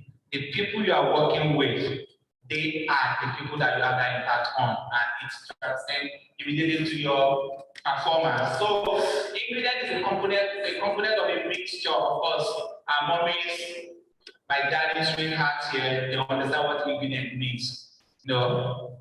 So you understand what you combine together to make this happen. One of the things from which something is made. So I want to look at this industry, my own interpretation. What are those things that make it? So let's go. OSH is an industry, is a discipline, and it's a career. This is the strongest thing that we have been pushing out for 20 years. Because for many times we're not recognized as an industry. Let me tell you why it is still happening. That's why I was talking to Angela because I said, oh, they want to push our department to another department, you know. How they put you somewhere, so just stay on that here. It's because they are not yet seeing you. You go to a organogram of an organization, you see either the horizontal or the vertical. You see the top, and you see the next line. You look at all the legs, there's no safety there. What does that tell you? It's saying, I just part of what we need, you are not really key. That's not true. If your industry still has no good safety within the legs that refers straight to the top, that is saying, we are managing you, we don't think you are relevant, we don't think you are very significant. But do you know where it should be? It's an index, it's one of the inputs of business. So when I see a director of finance, I should say director of safety. If I'm not seeing it, then it means that industry is still not understanding what we're talking about. And check your organogram in your business to see what is going on. Sometimes you don't find the safety at the fourth rung of the horizontal or vertical organogram. So please, we need to convince people that we're not helping you. We are actually the business. Did you hear what I said? Yes, sir. We are actually the business. We are not just a part of the business. Because that's how to make it part. We are the business. So if you think the business development and sales are the business, I'm also the business. But to get to that place, there must be a connection. They must see you as an impact maker or a change maker. So having bearing or connection, okay, so nothing is achieved without requirements. Requirements are your ingredients. Its absence is failure. The absence of this is failure. So you become what? Relevant. And that they can push you out anytime. They can say we don't need you. If our son will send you away, they will say, okay, that person has been removed as sales manager. When are you appointing another manager? No, we don't need another manager again. What has happened? They say we have been waiting for that department to disappear. That's our reality that we are seeing. And consulting in the industry, I see a lot of this. It's possible to just sit in your business and think that is happening. If you go around businesses, you see what's going on, then you understand it's not. But we are relevant, and that's why I tell everybody I am relevant. So no price, no prize. So there's an interesting point about the price of success. It must always be paid in full and in advance. So if you are paying it instrumentally, you are not beginning the journey to relevance. Everyone wants to be successful, everyone wants to be healthy, happy, thin, and rich, but most people are not willing to pay the price. If you want to buy something off the shelf, you need to know the price. Some of us even do price survey before you go there. What is the price of this industry you have found yourself or you have accidentally entered into? You think there's no price? It's very expensive. It's very costly. There's a price to pay. You've got to be ready to pay the price. And you know what? Your price will not be the same as mine. So have you actually searched out your own price? What do I need to pay? It's a function of what do I want to get. There are very many vehicles outside. And I tell my friend, I need to buy a new car. I say, okay, which one you want to buy? That's the first question. And he says, I never know, how much do your mind? Once you hear how much do your mind, I say, now 350,000, okay, then the second came out for them. It's even more than that now. So yeah.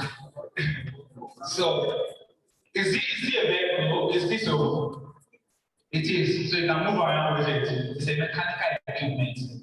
That's the price you have paid. And therefore, you cannot drive it to Canada from Lagos State to take you days. And somebody says, I'm ready to pay a higher price. What's the price I want to pay? Oh, I can do 5 million. Okay, we can get you to the Corolla, maybe 280 model.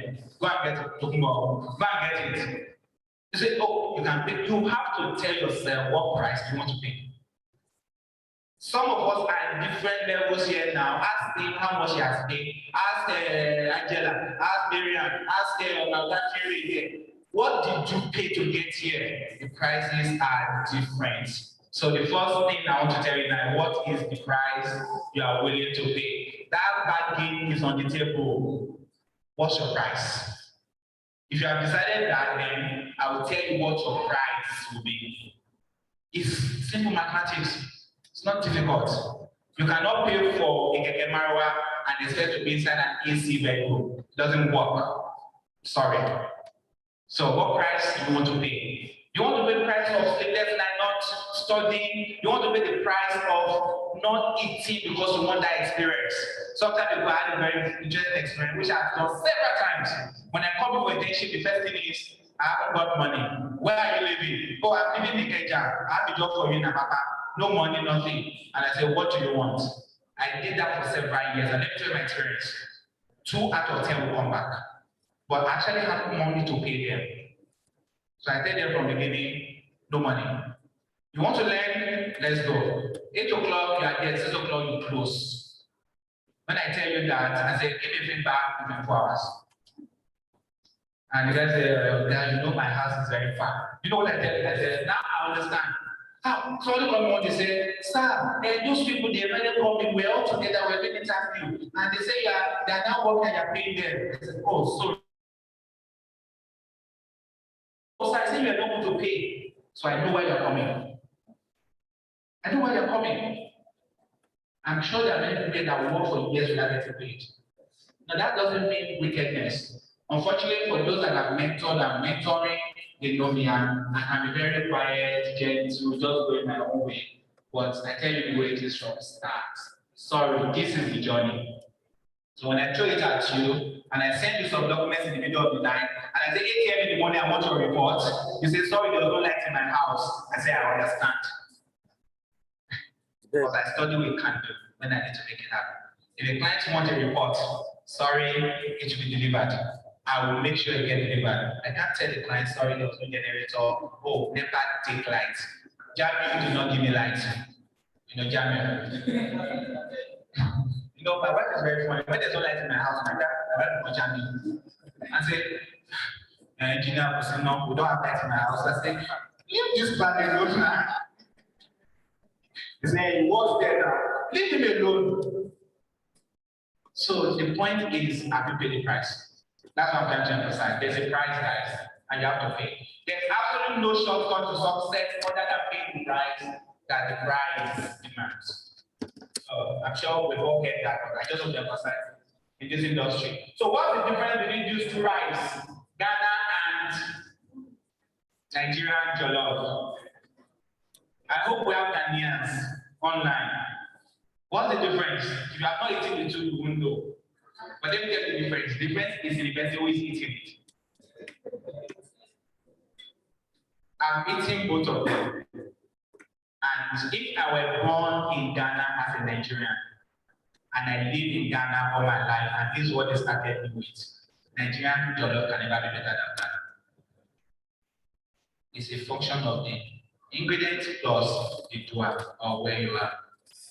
So, ingredients are ingredients. Do you know to shock you that it be the same things that they are using? But I mean, women that the best should understand. Somebody giving the same set of ingredients, but when you taste the food, they are different, isn't it? Okay. I don't cook well, but I know. All right, so what's ingredient one? Technical. I'm not flogging that. That's real. There's ingredient one. It's called technical ingredients. Please, I do not advocate for no qualifications, but you cannot come to me and say you want to come and be a safety person. I say you have never done any training. I will not even give you a chance. What do you want to come on? This is an industry. Every discipline is built on principles.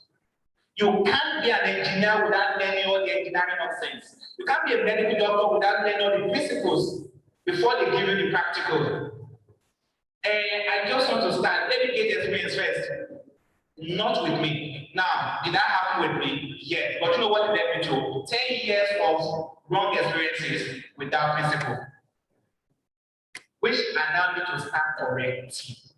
You know what it takes to correct? Build a house and start retrofitting. You spend more than the money that you use in building it. No qualification, no, they don't say I should start experience. I'll tell you no. I don't care which qualification you are bringing. I don't care which training you have done. But when I ask you principles as simple as what's the difference between hazard and risk, I don't know it. You can't talk to me. What are you saying? What do I do there? Leave you to supervise people and kill them, right? No, the answer is no. Technical ingredient is compulsory. Please don't kid yourself. Don't lie to yourself. Don't tell yourself a story that nobody wants to hear. Because even those of us that think we are trying to help ourselves right now, that's where we start from. It's a case of what I could learn. I got into safety without any qualification, but that was by accident. And then I realized that in 7 years of doing all wrong things, so when I get to places and people are discussing safety, I'm arguing. You know, the argument is based on my experience. My mechanic says when you want to change and ice what do you call those items inside the car, and they said, oh, the thing is not working, the horn is not working again. What's those things that control those things inside the panel? Fuses, thank you, sir, fuse. And he said, the horn is not working again. He said, I removed the fuse. Okay. So did you put another fuse? No, I put copper wire. Copper wire, put copper wire, I don't go cut at all. Have you heard something before? Yes. That's what happens to you when you are doing by experience, not by principles. It starts from principle, technical knowledge. You don't have it, you will end up in wrong feet. Your journey will be longer than some of us. So, what we learned in 10 years, and learned in 2 years. So, is there a fast track to this knowledge and the relevance? Yes. Technical knowledge, ingredient 1. Ingredient 2, leadership. Thank you to my brother Jamie and other people here that are teaching people leadership now. I didn't learn anything on leadership or safety for 10 years. Nobody taught me leadership.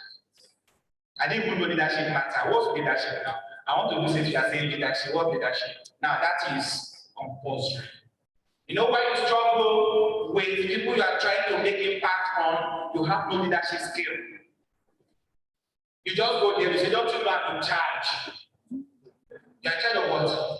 This is my job, I'm in charge. I cannot do just safely. And they say you should step out.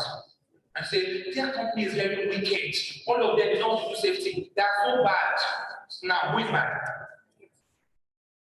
No, tell them the reality. If that has happened to you before, I'm telling you what is happening now. If you have got no leadership or soft skill or how to tell somebody he's stupid and he gives you a hug. So I say, well, that's telling lies. No, that's not telling lies. That's leadership. You can tell somebody you're stupid and he will hug you. You can tell somebody good morning and you're laughing and he will slap you. Don't say it depends the way you say it, but it depends on the leadership. Leadership, I won't go through all of those because I'm sure some of my colleagues have said it, you know, and all of those stuff. Then soft skills, I'm mentioning, how do you communicate? That's ingredient number 3, you need it. You need communication skill. It's going to be hard for a safety person not to be able to communicate. Because do you know 50% of your work is about talking? 50% is talking to people, just talking. You know, those days when I get back home, my wife will call me and say, honey, we need to talk. And I say, my house is on break. I'm going back tomorrow. Let's talk. How many of you feel that way? You say, I don't want to talk. Because from 8 to 6, you're not a musician, but you always was not a musician. Because somebody said, I just told him now, and I stepped back. By the time I came back, he's doing the same thing. What will you do? Same thing. So you don't want to be a musician, but when you come into this industry, you are more than a musician. You will so talk that talk will be afraid of you. So, communication skills. And then ingredient number 4, business skills. This is where your world is going. Some of us are so technical, and I call them and say, you have been so a technical idiot, but you do not understand that that company is a business. I need a control measure. Yes, change the roof. If you are not changing the roof, you cannot walk. Who says that? I'll bring a bucket to collect water. And I'll tell my management, sir, recommendation. I know we don't have the budget right now. It's going to be 12 months, right? Okay, I can create another control. Can I get a big drum? We can use to collect that water that is falling from the roof. And we have somebody assigned to not be throwing the water away every time it is full. While we are waiting for your budget next 12 months. Is that a control measure, guys? Somebody said, no, if they are not changing the rules now, this company is not committed to safety. Excuse me, safety people have ever seen budget and planning. Then you understand that there was no money when you plan that they will give you the money. So if the business is not sell, at the time you are asking for the control, they can't give you anything. They make a budget of 10 million for you for the year. It is the sales of the year that forms the budget. Now, the business says we are struggling, we are not selling, there's no money. So your budget is not implemented. You get angry, you say, I shut down the job, they said it will not work. I won't sack my sales job for shutting down a client. I say, you don't understand. You're a business person. Do you understand what it means to be a business person? You're a businessman. If you are not having business skills, sorry, you cannot be relevant. You cannot make no significance. Because this is the way the world is speaking. That business in the principle and registration in CAC, it is what? To make money. That's the goal.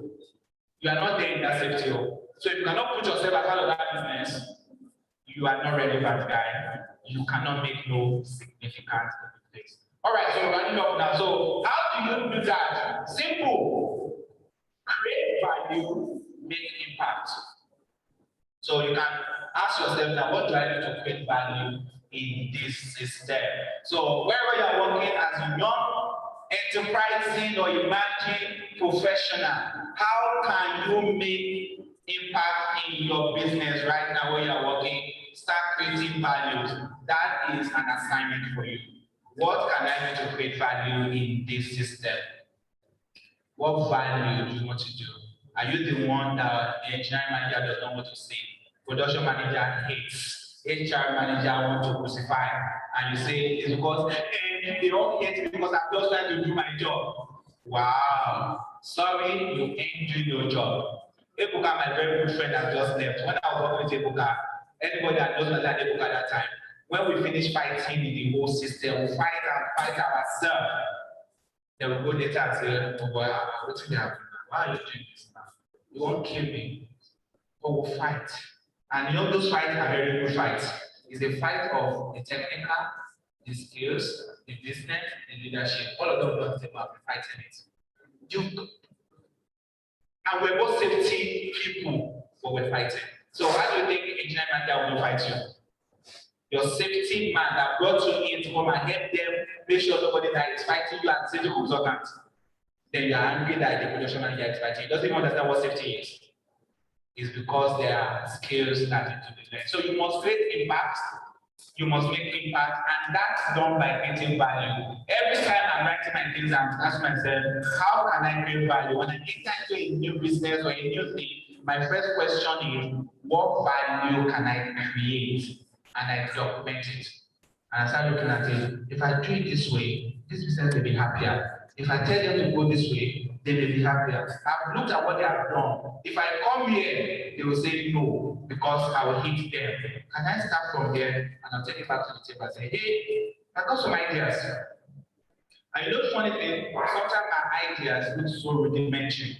It looks so unreal. Somebody looked at it and said, I thought you would just tell them that anybody who doesn't have a scaffold, they cannot work again. I said, no. That business I've always used block and drum to work at height. Block and drum. And everyone that is doing the job for them got their contract without any recourse to working at height devices. They now suddenly brought me in. You now say, shut it down, you cannot climb again. So, the scaffold to rent in a day for that job is 450,000 naira. The guy's job for the whole contract is 300,000 naira. Is that the reality? How do you want to now say shut down and don't use scaffold? No. So when I come and I say, okay, sir, I think this scaffold can be made better. What can we do? How else can we do this job? I have this proposal. It doesn't look like 100% safety, but it moves you from monkeying on the scaffold to climbing on the ladder. That's a different thing. I've reduced the chance of a death to maybe a leg broken. That's the difference. In safety, risk is mitigated. If I push somebody from risk of death to risk of breaking a leg, I've achieved a goal and I'm successful, guys. I'm a success at that point in time. But I've just reduced fatality to leg breakage. That sounds crazy. For a safety person, that why you crazy? Oh, you want fatality to become 0 and nothing will happen. You will fight and they will show you out of the window. It means you don't understand what value means. So if I can reduce to a leg, next time I reduce leg break to a finger cut. Next time I reduce finger cut to a limit. I'm making impact and creating values. That's this industry. For young people, it's not rosy there, but you will make impact faster. You can create value. In conclusion, do not chase significance until you become what? relevant. Because issue of I want to blow, I want to everybody must know me is good, it's a good target. But you can put that target and say that's target 10 years and I'm working towards it and start ticking the boxes. You will get there. It's an industry of relevance and significance. So because you are in an industry that is there, then you can't be a bastard, you can't be out of that. If you are in an industry that makes impact, then you more than the practical person. It's already giving you the platform to do it. And some of us that are doing this, and you know how in your business, even the MD will come to now, they're asking for your advice. The MD is asking you for advice. That's impact. I work with organization today that I sit in the board that they're asking me the question, what can we do here? Who am I? Just me. No. You create value, everyone chases value. Once you create it, impact will be what you make. So make relevance a goal and you will achieve significance. They will look for you, not because you have a jet or a private jet flying, but because every time they say, go to that guy, he can do the job for you. That's where we're going, because that is impact. Thank you so very much. And Professor.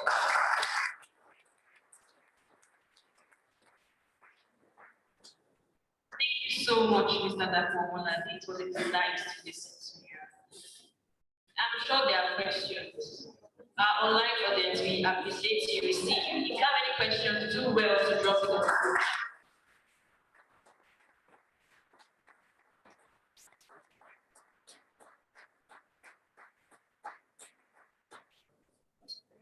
Sorry about that.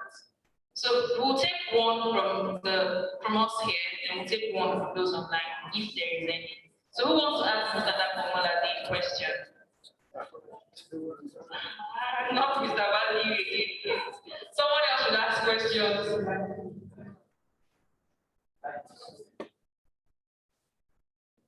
Okay. Anyone online? All right, so Mr. Value and David. Sorry. Yeah.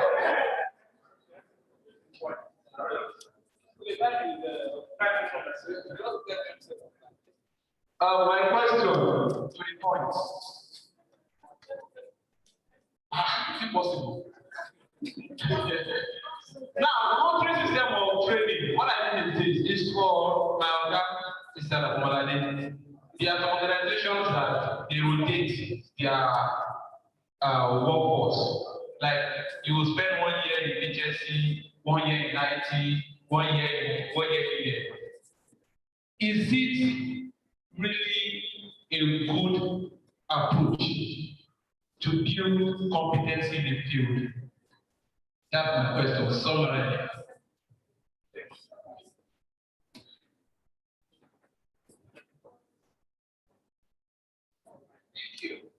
Thank you very much. I think that's a very good question, and the philosophy of that question is what I advocate for. But I don't know if 1 year is adequate. Now, I'm a professional and I want to become a health and safety person.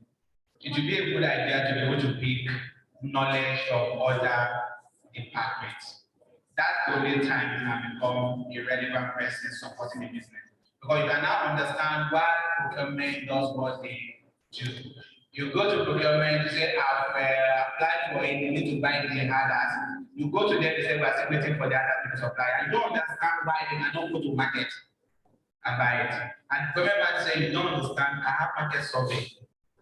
I have what I have to consider. My goal is to make sure that instead of paying 10 naira, I must pay 5 naira. This is what the business said I must achieve in my employment letter. This is what gives me my next promotion. If you don't understand that philosophy, when procurement refuses to buy what you want, you go crazy.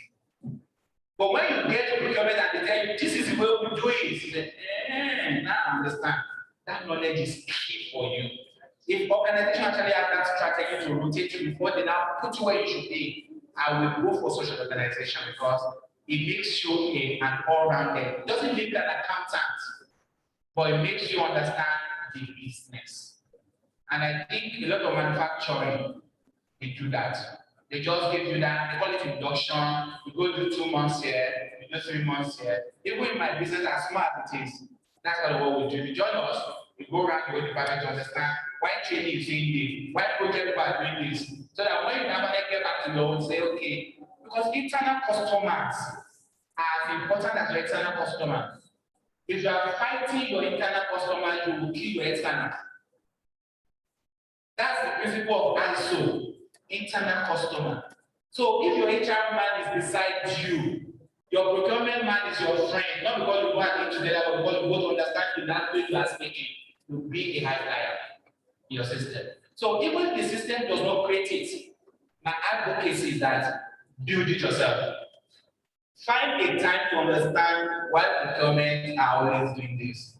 Find a time to understand why production people just want 1,000 racks per day. They don't care what happens to you.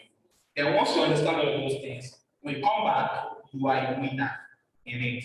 That's all of the knowledge that you do. I told you today I do engineering and project management. I did all of that while I was working to learning, then I went further and studied some part of it. So when I'm talking with project people, I understand. By the time my team are also going there to talk to them, I'm telling them, this is the way they think. So when you get this backlash, you need to understand that it's not because that guy is wicked. It's because his JD, his philosophy, what they taught him in school is what he's doing. And what they teach some of those people in school is totally anti-safety. So if you don't understand it, you will fight from the beginning to the end. So it's a good idea. If it's not there, learn it to get it very well. Thank you. Once again, thank you, Mr. Damokolade. Safety professionals are multifaceted, like an earlier speaker said. So we move on to a success story. We're watching a video of Madam Cynthia Uzobo.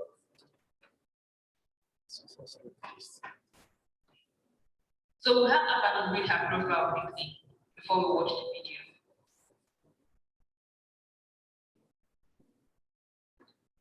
Okay, so reading the profile of Cynthia Uzobo. She's a highly competent and results-oriented OSH professional. She has a decade work experience in operational health and safety management with core thoughts in occupational health and industrial hygiene, ISO management systems implementation and auditing, and OSH financial model implementation analysis. She's accurate in hazard identification and risk management.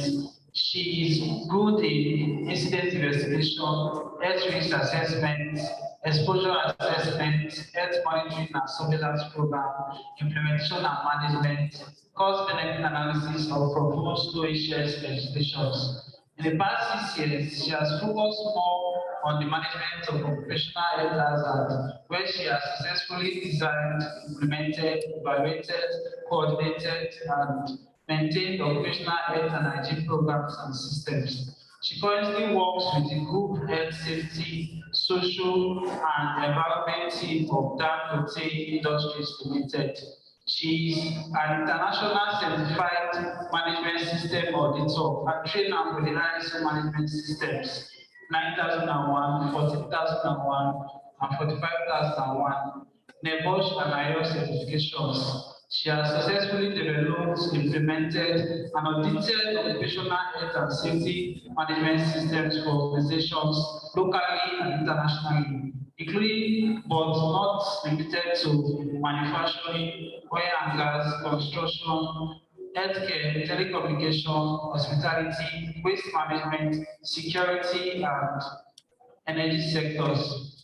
She obtained her first degree in biomedical science from Busali University, Akoma, Nigeria, and a Master of Science degree in Operational Safety, Health, and Environment Management.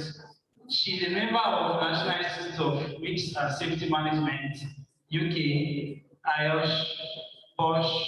She is a chartered member of IOSH and the Pioneer National Treasurer of IOSH West Africa Division. And what struck me for most of the profiles we read, aside them is that Kim Mustafa that we read, the other person didn't start their early careers in health and safety. So this came on board to see how those that are transiting from one profession to HSC can learn from them. So we watching our video as she's not able to join us physically for this event.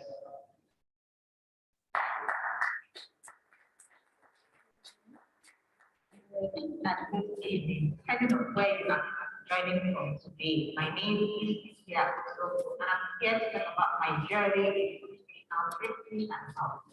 I want to start by thanking the organizers of this workshop, here in Nigeria, organizations platform, to share with you how it all started for me, what is happening forward, the challenges I had, and the solutions I explored, the secrets to the success I've achieved so far, my future aspirations, and of course, what encourages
what happens to people that also work in that kind of establishment in different places in Nigeria. What can we do? What can I do? I'm already doing something that early diagnosis, right? But is there not something I can do to prevent it from even happening other than diagnosis that actually happen? So that was a starting point for me. So I started my research, I started talking to young professionals and some colleagues in the occupational health department that and work at that particular time. Failure, mistakes are not places to get out your brains, right? So successful people also experience the same thing. It is just that they handle it differently. They handle it with positivity. So once you want to be successful, you need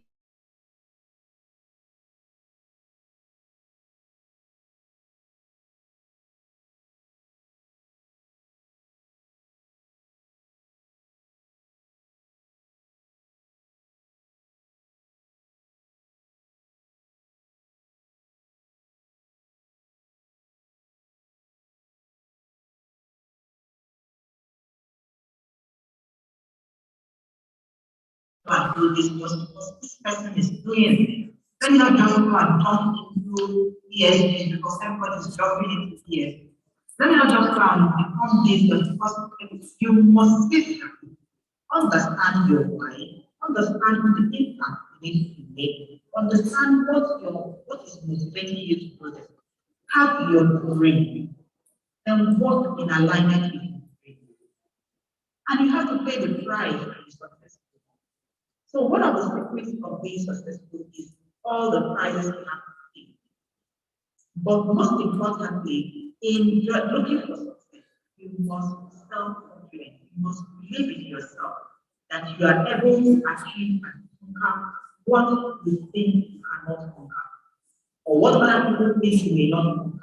You just believe in yourself that you can do it. Then you need to sit down and pay the price. Pay the price by learning. Make the sacrifice by volunteering. Make the sacrifice by seeking practical knowledge, things that can help you grow. And believe you me that you will come out successful.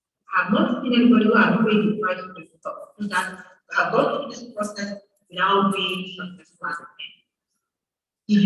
It may take time, but if you put your eye on the goal, which is your dream, what you need to achieve, and what impact you are so passionate about in making, you will be successful. But I also want to tell you something. I think about 5 minutes. Also, what I define as success is different for what you define as. And success at different points in your career path, in my career path, is always changing. Now I'm achieving this. My success demand has actually changed now. So going to my futuristic aspiration, while going through the process of becoming a certified customer hygienist and the American Board of Customer Hygiene, I noticed something glaring in the United States of America, how they also manage implementation and regulatory aspect of occupational safety and health. There is a body specifically known as NIOSH, National Institute of Occupational Safety and Health. They are focused on researches and making recommendations on how to prevent work-related illnesses and injuries. And that body they have a whole lot of information that comes across different sectors. So I started asking myself, can't we have something like that in Nigeria that will support the regulatory act in making sure that people who need information about how to manage workplaces better can have them, like a sort of a repository of information of live assessment of workplaces that have been done, the recommendations that have been made, and how effective they have been for that organization.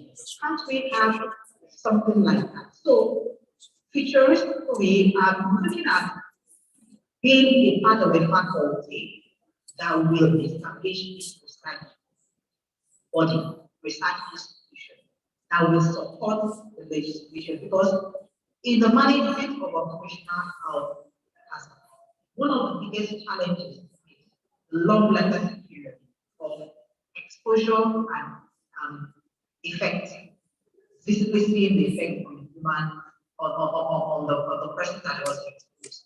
So another thing is also making a correlation between the two. It's important that we start looking at having faculties or institutions that can help the regulatory body in driving the need to manage occupational safety and health related issues, specifically again occupational health hazards. So I'm looking at being one of the faculty that will establish this institute and also support the institute with different types of research, the welding, different chemicals, just name it. In the UK and in the US, we have different bodies like that. So why can't we have the same body that addresses this and have this information that people, you and me, can explore, and then you are more informed on how to do something or modify the workplace practically to avoid exposing people different health hazards. So these are the futuristic aspirations I had, and I think that as people are coming up, the young professionals are also coming up, authentically, the awareness about occupational health and safety is more now if you compare about 10 years ago or thereabout. People are clamoring for something beyond life. Right? People are looking for organizations, investors are looking for things beyond life. So it can be an avenue that connects to faculties that we have in this because it's really massive. We will harness our resources together to ensure that beyond legislation, beyond compliance, and we are proactively in doing something that will ensure that people's lives are not in danger. And to my young emerging professionals, I want to encourage you, and I want to say one thing to you. Your dreams are valid. Your dreams are valid. They are unique to you because you are a unique person. You are taught how to make a great impact in the world. Your dreams will not die. So let your dream be your motivation. Let that thing that you're very passionate about be your driver, and believe in yourself that you can achieve anything you put your mind to achieve. But also know that you are committed, maybe or pay the price. And as you do that, I believe that you will be the next thing in this world, making great impact. Thank you very much and fulfill your dreams. Thank you very much. A round of applause. Cynthia Ozubu. Please, a round of applause again, please. Don't let the energy not go down.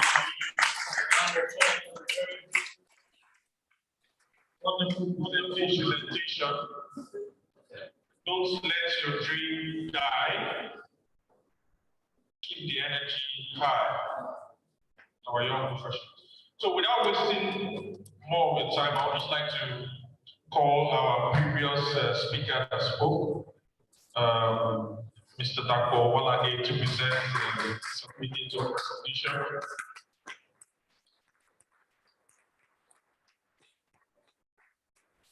So I will do the honor to present it myself. You know, they say the father always liked the son to grow. He handed over to me, so definitely I'll do it myself.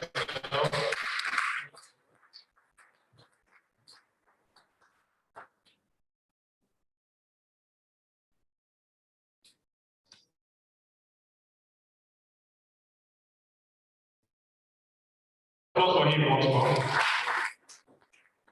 So we also give to Cynthia Ozubo, but she's not around, so I'll just present it to Madam Monica. So please, cameraman, please. She will take it on behalf of Cynthia. So Madam Cynthia, you're online? No, she's not online. She's not online. So just put the camera. So on behalf, we just present this to Cynthia Ozubo.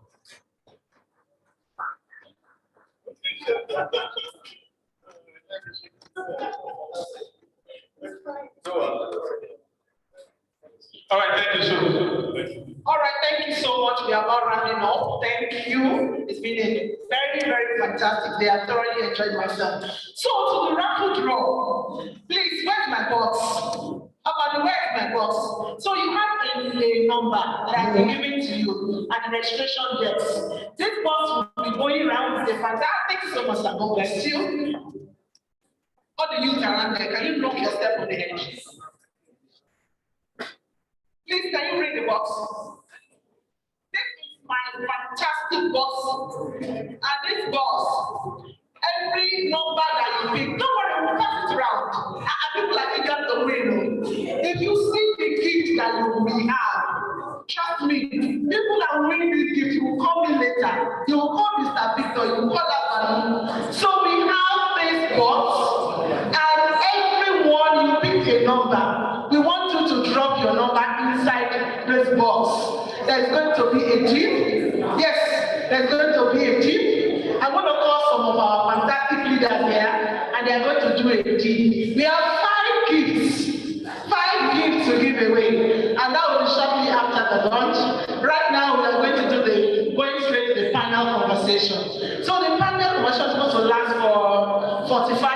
but we have heard so much today, and we are going to reduce the conversation to 30 minutes. Please, I want all the young emerging professionals here, please contribute to that conversation, because it is just aligning your future. So I'm going to pass this bus around.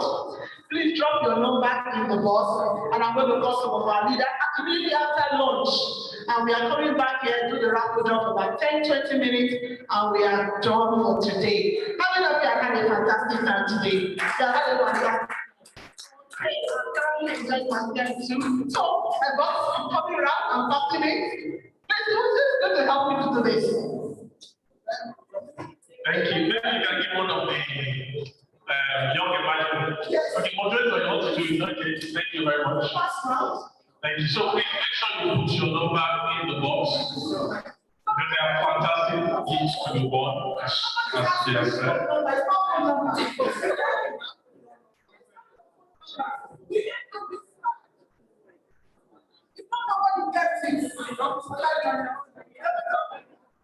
If you misplace your number, if they misplace their number, it's not going to put it for the next person to win. Thank God that you misplace your number.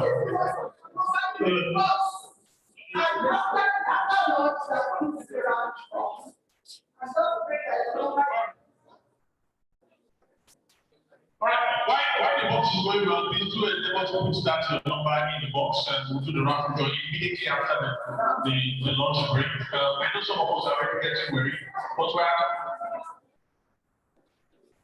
Hello, please can we do that with a bit of temporal so we don't distract the assembly?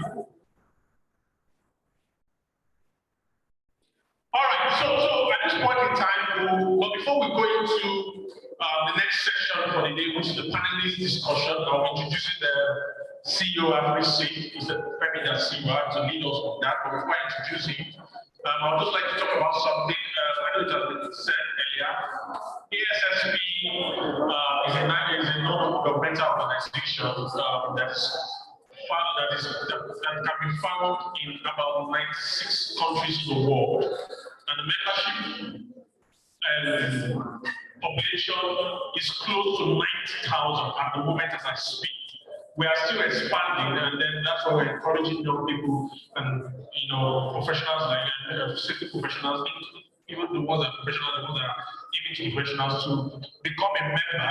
So please reach out as much as possible. I know some people are asking me, how do I become a member? Please, I have Abano. Please, Abano, raise your hand up. If you want to become a member, you can contact Abano Isaka. He's going to give you the guideline on how you can become a member. So please, it's very important that you become a member of ESSP so that you can benefit from the numerous things that we have in store for you.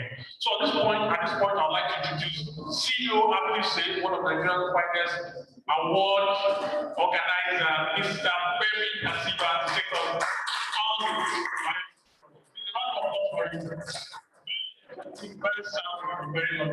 A man of God indeed.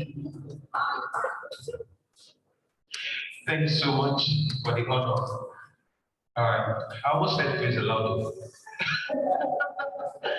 I want to say maybe thank you to the organizers of this event. Thank you so much for the honor. I do not take it lightly at all. And let me also happy to understand the existing protocols.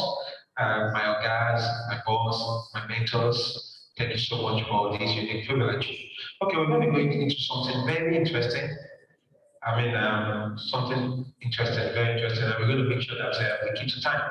And so it's a panel discussion, and we have some powerful people and some powerful mentors that are going to be joining us, that's going to join me on this panel discussion. So please, as I call their names, please be kind enough to put your hands together for them.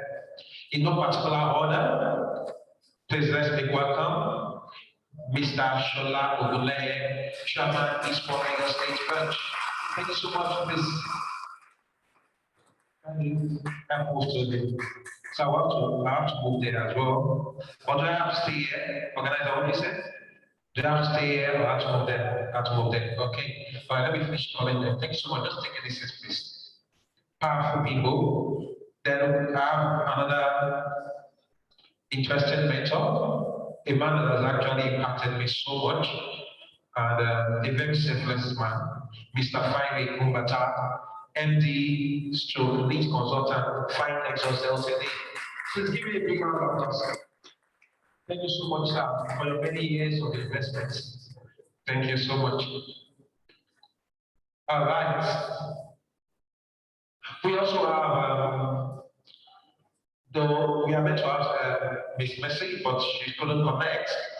But I'm privileged and honored to also introduce a woman that I mean, she has impacted me so much. Looking at her from afar and getting close to her, I mean, she's been amazing. She's been a great support to anything else on safety. Please give it up for Mrs. Angela Okoma. She's the senior manager, safety and security at FRRS. She's in Jua. When you hear somebody's in Jua, she's in Jua. Thank you so much for your impact. Thanks so much. Then, last but not the least, we will be having engineer Olani Olayeka. She's a YP representative and also the HSC manager of Seaway Food and Beverages. Please give her a big round of applause. Thank you so much, sir. Thank you so much.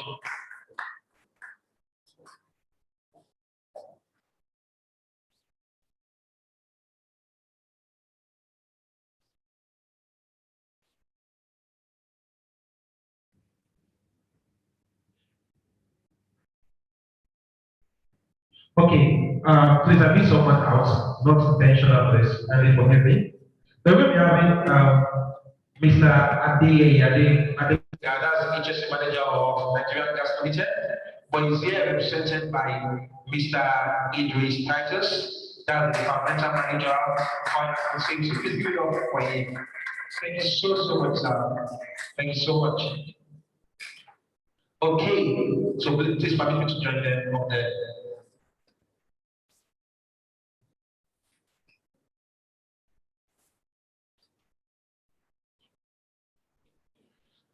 Okay.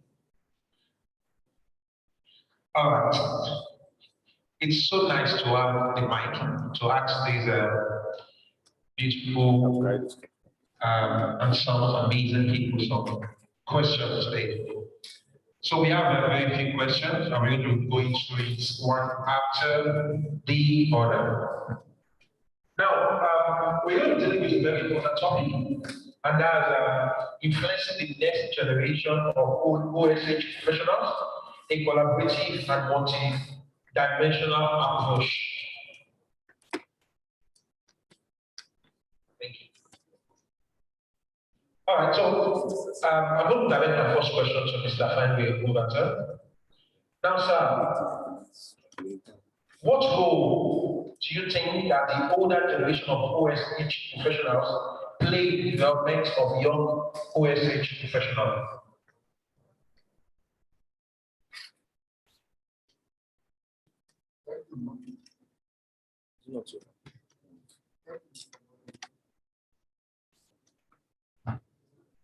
Thank you, Mr. Moderator. Thank you for segment of the program.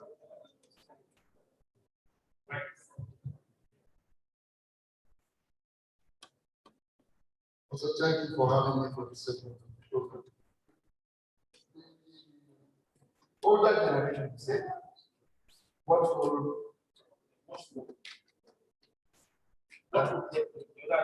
Can they play? Okay. Great. The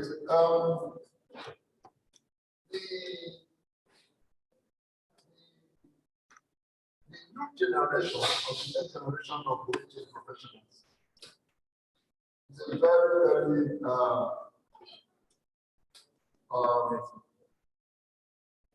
very critical and very critical sector of stakeholders in the practice of HSC or OSH.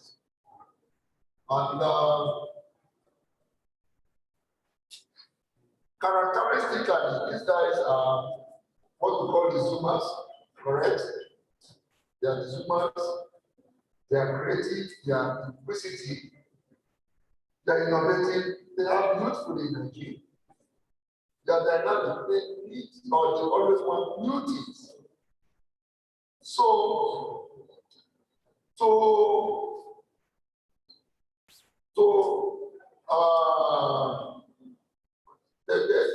older generation has a role to guide this next generation. How do you guide them? Providing necessary or requisite mentorship. They need to be mentored properly to ensure that to guide them through their career. Guide them in their career aspirations, take them through processes and provide necessary support that they will need to excel and break in their chosen career. I think the key thing is to be more of a mentor and a sustainable leader. Sustainable leadership for them is that leadership that prepares people and coach.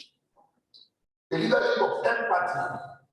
A leadership of empathy means putting yourself in their own situation and ensuring that they succeed.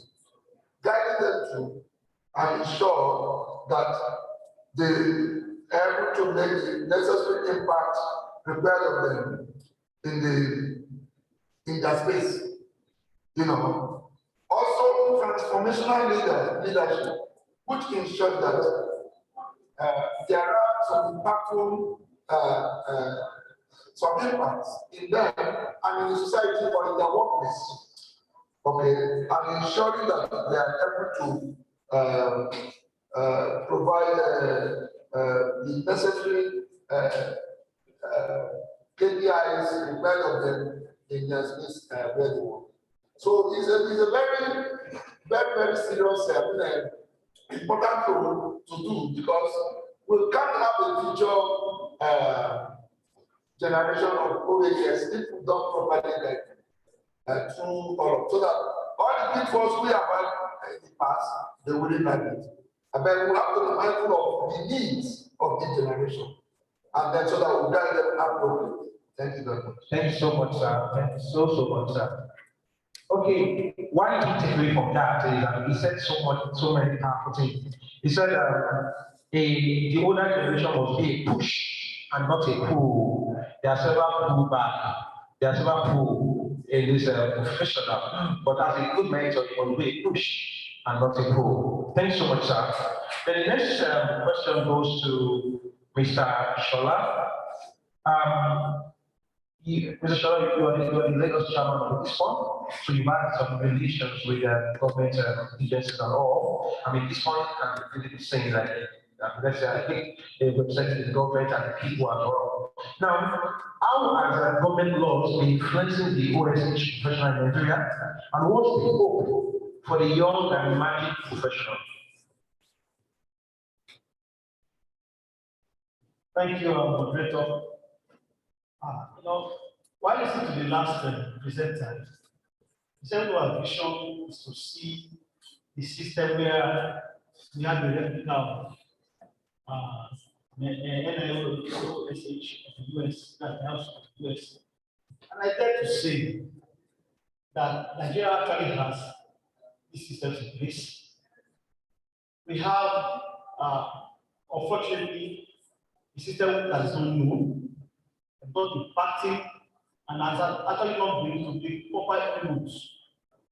We have the Federal Ministry of Labor and Employment, under which we have the Department for Professional Safety and Health, which is the Nigerian designated authority recognized by the ILO for occupational and safety issues in Nigeria.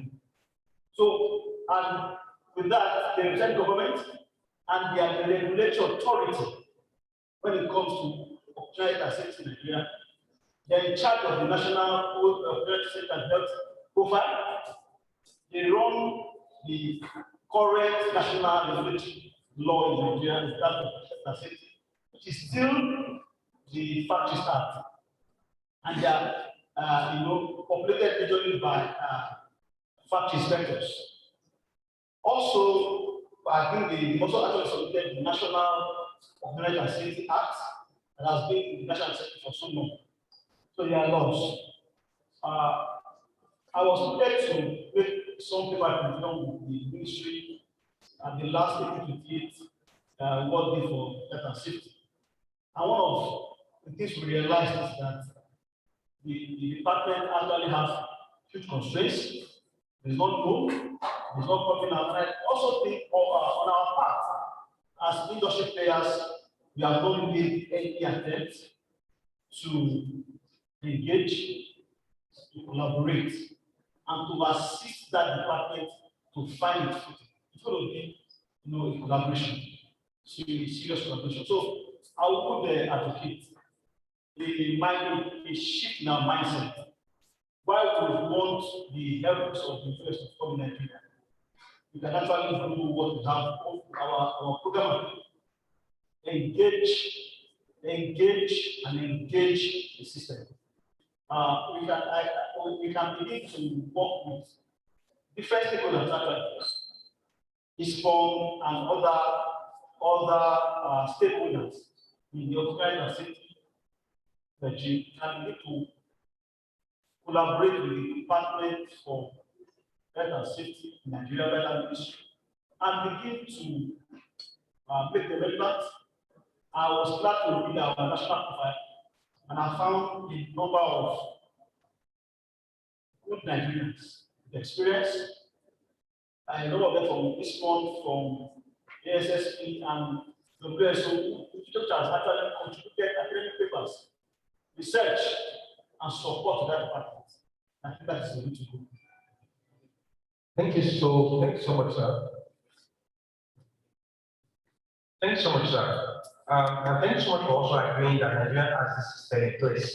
So the challenge will now be the implementation. Okay, now let's move back. I'm sure you are jotting some questions for my panelists. The next one is going to go to Ms. Angela. All right. Let's look at the educational sector. What role do you think the educational sector is playing in the development of future OSH professionals generally? Okay, I will start from the role it should play and the role it is playing. The role it should play is that it should act as a feeder to the profession.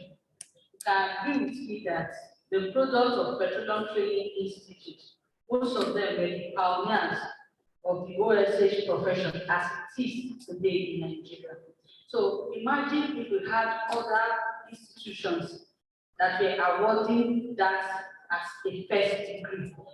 We would have been having a lot of accidental safety professionals as it is. Very few people here knew what the safety professional was as an undergraduate. Like Mr. Dako said, a lot of us have made a lot of mistakes before they became what they were. And I'm glad today that with the help of ISPON, they started making some progress in that direction. Starting off PGD in FUPRE, Federal University of Professional Resources. Then we have Uniport today, a good number of OSH master's degree holders and doctorate degree holders in Nigeria today. They are products of that University of Port Harcourt. So what we are saying, like he said, just the same way, one way that we can help the education sector to also help us. ASSP have the foundation. As an advisory group member, I think it is something, as he was talking, something that we are going to look into. Because the ASSP Foundation should not just reach out to those that are doing programs with American alone. We have those that are doing masters here. So we look for a way they can benefit while they are there. It's a takeaway from them. Because the more we feed into the system, the more professionals we are going to have. Thank you. Thank you so much. Okay. I love what you said by accidental safety professionals. And I'm sure there are many of them out there. Okay, the next one goes for Mr. Evans. what advice do you have for young and emerging professionals? What advice? What would be your advice to young and emerging professionals? A lot. Like I mentioned earlier, it's a field of practice that engages, that keeps you motivated, that interests you, and sustain that interest over time if you set your heart to it. So I think the very first thing to do is to learn as much as possible. Some other panel discussers here, people discuss on this panel, have mentioned that there's a need for guidance for the emerging OSH professionals, the young ones. And I think I believe that very well. If you look at the field of practice, HSC today, the body of knowledge actually resides with the professionals in the industry, those who have been there before, those who are. And so to replicate this body of knowledge, these ones must pass it on to younger ones. So how do the younger ones get there if they do not learn, if they are not mentored, if they do not get close to those who have been there before, those who have practiced, have had their hands on the job? So a lot of learning first is what I would advise, and then keep sustaining your interest in it. In HSC practice, there's actually no room for, there's not much room for trying to be the you, because life will be involved.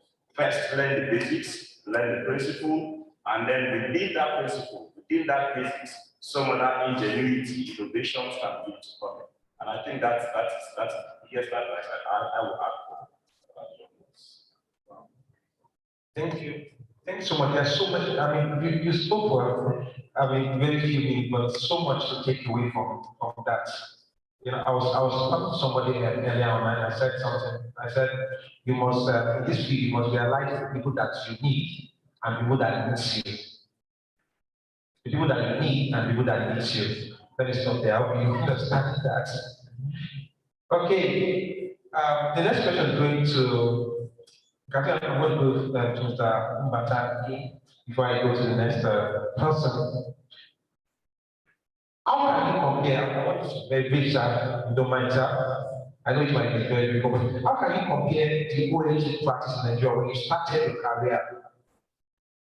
When you started your career, I remember many years ago, I've come to meet you where you're at the country head of the health and safety in NTN. And we've had several discussions. So how can you compare when you started OSH practice in Nigeria then, and when you started your career and when you started your career now?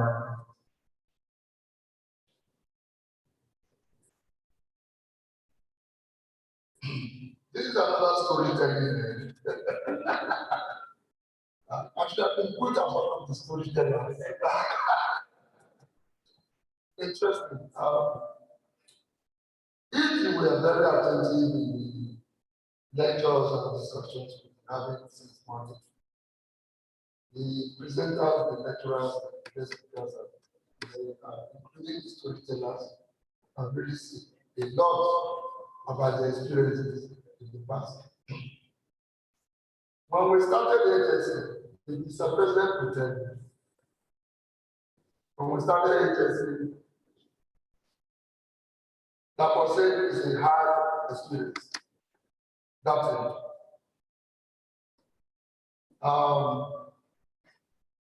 We have cracked, it's like we have blazed the trail. Most of them are enjoying what we, through hard work and sweat. Okay? At the time we started the HSC, when the HSC was blossoming, especially in Shell, every key company must do a contract or whatever, Shell or NNPC or Health and all those things. Before the HSC plans were not done. Okay? So, and computers have not come then. I'm not sure computers have come then. So we have to write all the processes and procedures and all of that, and use manual typewriter and that electric typewriter to develop all the things you need to submit. I'm doing that like I was saying. If the client needs the store tomorrow or next tomorrow, and there's no electricity, there's no light in their place, you must use candle. You must want to make like that. To develop the manuscripts that after the type by your PA or TA or whatever, their confidential secretary. And then before they can now package it, put it in the spiral binder and then take it out. So it's not been easy, but it's easier now because we have tools, apps, IT applications that make the work easy. So it's a very challenging time and exposure when we started, you know. And as at that time, most executives and company owners do not understand. So you put yourself in between the regulator or the client and the company. So you don't know who to obey. Okay? They want you to deliver on this, and you need these safety procedures to do. Some of them require compliance with this and that and that. And then the business owner is not forthcoming with all the provisions required. So you need to be the one to play around the situations to ensure that you still deliver on what is expected. So the situation before and the situation now are quite different. But we have better opportunities going forward. And I think with the introduction and all these innovative improvements in managing HSE, we are going to get better, faster, more improved. Thank you very much. Thank you so much, sir. I don't want to imagine what you must have gone through those years. Imagine there was no internet, no telephone, easy telephone communication there. I don't want to imagine this. And I also want to say a big thank you to you and all other mentors that are trailed the place, so that people like us can just, some of us are just enjoying it, and some of us made up our mind that we're going to be the biggest thing in health and safety, not only in Nigeria, not only in Africa, but in the world within the next 2 years. And just watch out for that. Okay, thank you so much, sir. All right, let me go to Mr. Engineer Ali. Engineer Ali. Okay, what certification advice would you give to your, this has been a question that everybody asks this question. What certification advice, when I was still there, someone was asking me this question. What certification advice will you give to young and emerging OSH professional? A lot of them want to know, should I do NEBOSH? I have NEBOSH. I have this one, I have this.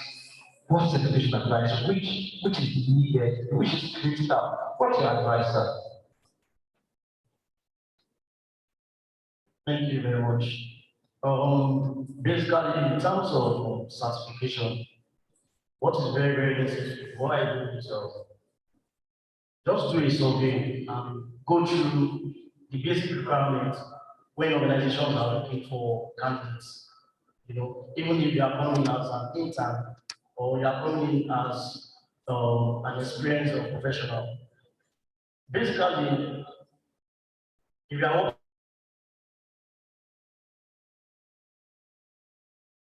working to have this one level 1, 2, 3, very basic. We need that.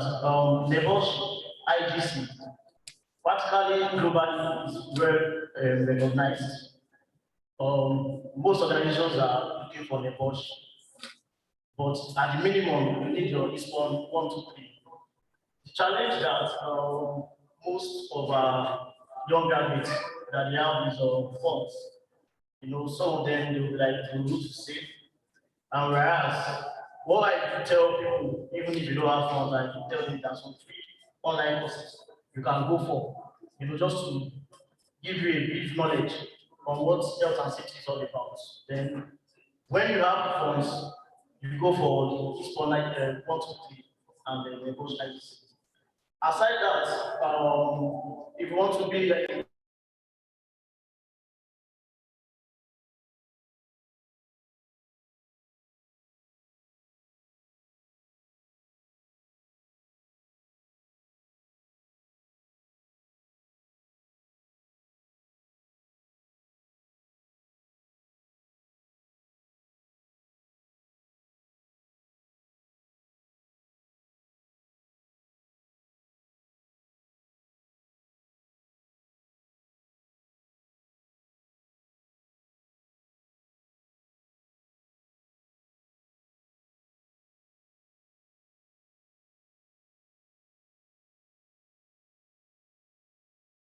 to succeed in other certifications.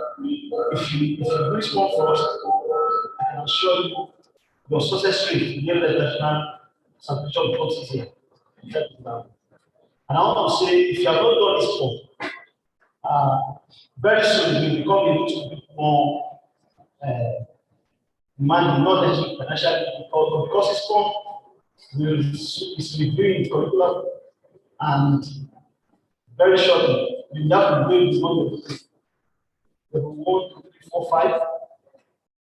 So I will encourage you, and good enough, apart from the fact that the content has been channel, it's just a bit more expensive. So I will encourage us to log in and take good advantage of that. Thank you so much, sir. One of the things he said was, I love that so much. He said, do it so free. Beyond the certification, is 1, 2, 3, do it so free. Go online, go and check job sites. What are the jobs that is required? I mean, what is required for this job? And and what are the experience that also needed for this job? Okay, my next question will be going to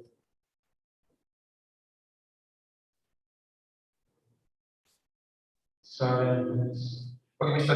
Idris, I'm going to be asking the next question. What role? Okay, sorry, I want to. Okay.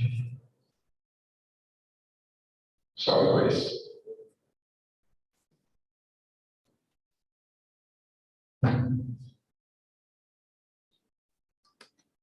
All right. I think there's a list of this somewhere. Okay.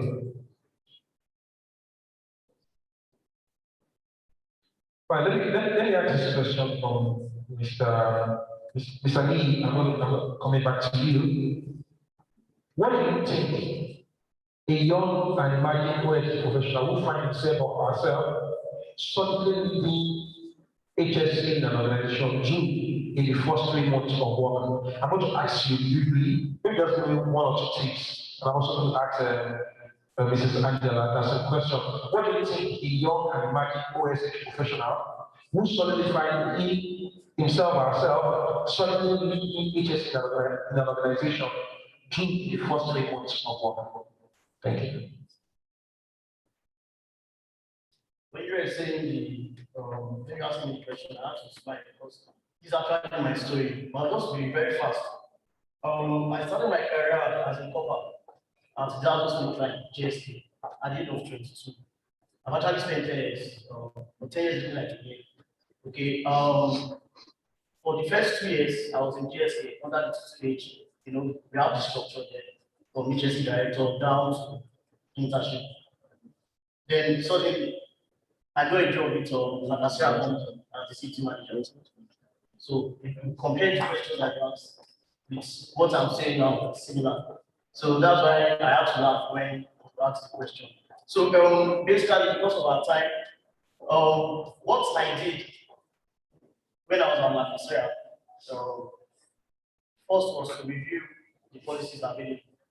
Okay, then I had to understand various standard operating procedures for each of the departments. One of our speakers here, Mr. Ebuka, was saying that you don't have to stay in one place, you don't have to be a conventional HSC officer or professional. You need to understand what is happening in each of the department. So you have to get involved, you have to interact with everyone, so you'll be able to know what's in their mind. Basically, based on surveys, 90-95% of accidents are being caused by human behaviors. Currently, I'm doing an MSc, and I'm also researching on human behavior, because if you can control human behaviors, which is difficult, but it is very, very possible, you'll be able to mitigate and reduce the level of workplace incidents. Okay, so then aside that, you need to have a yearly HSE training plan. You have to draw a training plan for the organization. Training plan depending on various training needs, because there are different areas with different training needs and expertise, which is very, very important. So once you have that set of the policy and standard of operating procedures, then the next thing you need to do, you have to implement. There's what we call safety culture ladder, starting from directive to excellence. Directive in the sense that you have to assume that people don't know about safety. You understand? You share this safety culture ladder with top management. From directive, then you move to negative. Sorry, negative first, then directive. Directive, that means you are guiding. Negative, they don't understand about safety. Then embedded, that means people are now getting along. After you are trying to push and you are trying to encourage them about what health and safety is all about. Then from the embedded, it becomes engaging. So after the engaging, the excellence becomes way of life and culture. Thank you. Okay, like what you said, I think I found myself when I left oil and gas straight to the federal land service, which is the public service. Number one thing, you should not rush to implement and enforce policies that you brought from wherever you were coming from. You have to take time to understand the organization and determine what value means to them. When you understand the value, how you can add value to them, then you will not develop your procedure around their present culture. What most of you do when you enter into those organizations, you want to rush them to the standard where you are coming from, and you will not be faced with resistance. Like what Dr. said, you see people using drone. When we were in Chicago last 2 weeks ago, I was discussing with people from different clients. And one thing I noticed, I discovered that fire extinguisher lists in some countries, they still have fire sand buckets in their procedure. So we do say that those most of them still have ISO 45001 because it's the accepted standard in that place. You don't rush people into what you want them to be. And after understanding, then you get their buy-in, get management buy-in. The language of the organization, you have to learn to speak that language. If, for example, your office, you are in class, and now they are sitting in the office, what are the safety issues that staying in the office they can relate to? So you may have to start speaking another language. If it's economics that can be a challenge to them, you study them and build your procedure around that. So understand the system, understand what they value, then work around what they value, take them where they are, don't rush them, and build them. Then another thing is you have to be genuinely interested in the business of the organization. If you are not interested in their operation, the other people will not be interested in your message. Thank you. Wow. Have you been getting something? Now I'm going to be asking some questions. But have you been getting something? I mean, she said so much. I was invited to TBI group, I think 2 months ago thereabouts, and to speak about my experience generally. And one thing I told them was what she said. She said, you need to understand the organization. There are a lot of people say that there's politics in this organization, there is politics everywhere. But it's for you to understand the politics, understand how it works, and understand how to play it. Even if you don't want to play it, but at least you need to understand the politics. Don't just take your mind yourself from the politics. Understand the politics, have a good understanding of the politics. Mr. Prime Minister, you want to add something to this? before the bill service. Not just tell me quickly, because I made some notes when Ebuka was and very. I want to share them, including my own points. One is to build the knowledge, to build the knowledge to be able to engage both internally and externally, because maybe as the HS person will be the one speaking for the company when it comes to regulatory matters. Correct? You need to calibrate yourself to the organization. I used to work and we adopted it from Ebuka. You know, make sure you are trying to calibrate, find a space within the organization to be relevant. You know, align yourself with culture and the goals of the company, as my sister said. So you have to align yourself with the culture. Then you have to now do a gap analysis. What is it that needs to be done? You know, what is it that I'm missing? So that you'll be able to know what you can then bring into the space. And then you now come up with culture change or acculturate to at least improve the practices. Okay, then you mainstream all your processes into all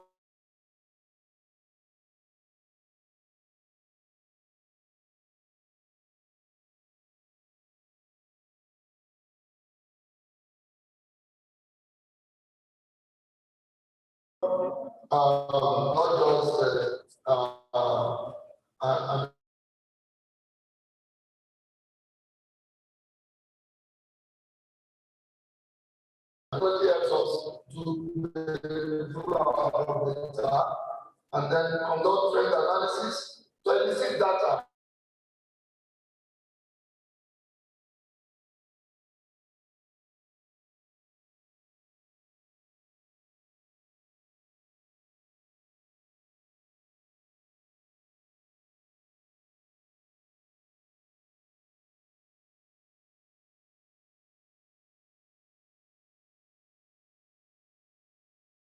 You know, so that by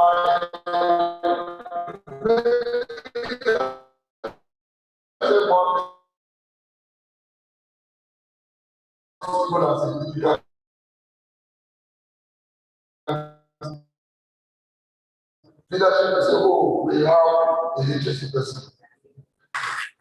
Okay, thanks so much. Before I have questions, I just will give their last words. Okay, I think just one question, but let me just answer this question. In terms of training and opportunities, how can young and emerging professionals in Nigeria compete with peers worldwide in training and opportunities? How can they compete?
How that brings value to the business. And so they are not, mostly not complying with these things. And that the opportunities are very limited in this plan. I'll give you one quick example. I was having a discussion with a professional, a colleague of mine, those in the private sector, and we looked at what Lagos State government is doing in terms of safety at schools.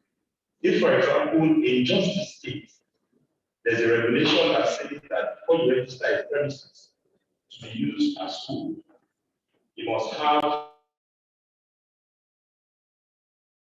physiology carried out in that to determine what may be the hazards, what are the risks in using that facility.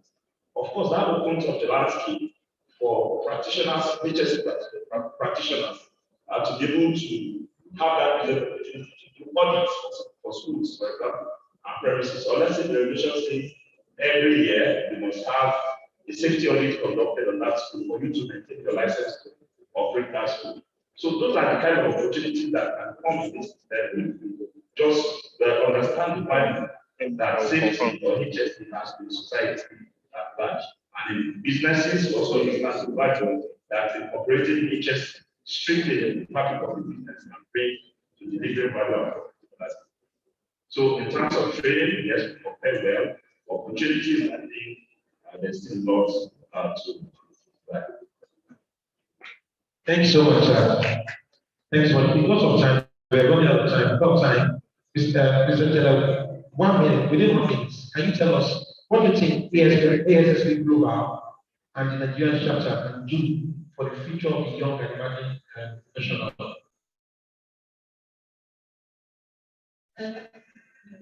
Okay, like what I said, one, ASSP will have to look into their scholarship scheme, the foundation. In America, the foundation every year will go for conferences.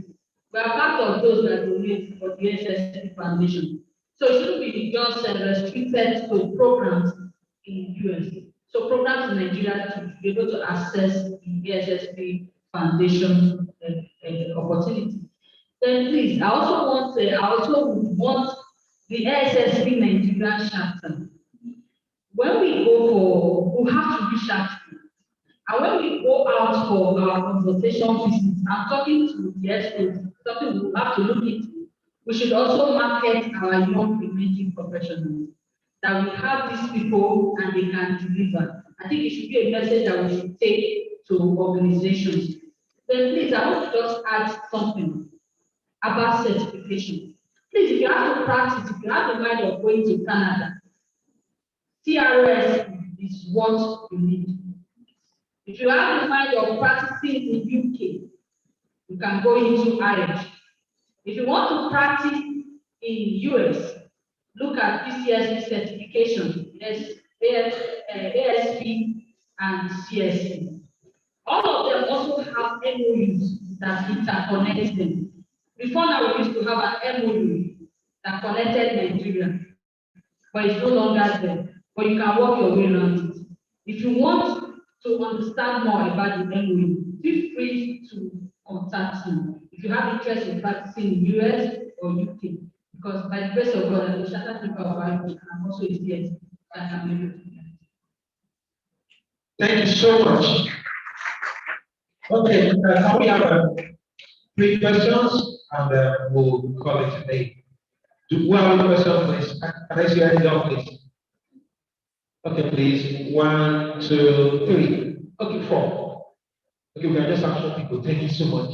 So, yes, I'm going to stretch, please. Please, my panelists, please make it the next question. Please just take down notes so that any one of you that want to answer this question can just take it. And if you want to direct any question to any of the panelists, please feel free to call their names and direct the questions there.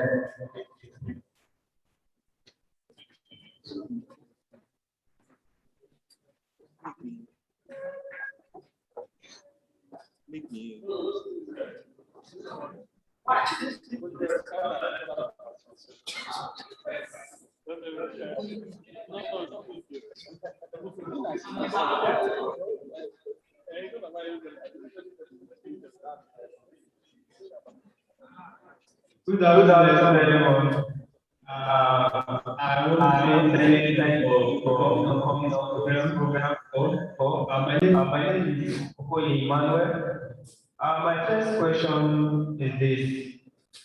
Imagine you are in an organization and you try to convince management to, let me say, provide a particular PPE for the staff, let's say like those working in the factory, and the management is also trying to convince you that no, we can't provide this because of this.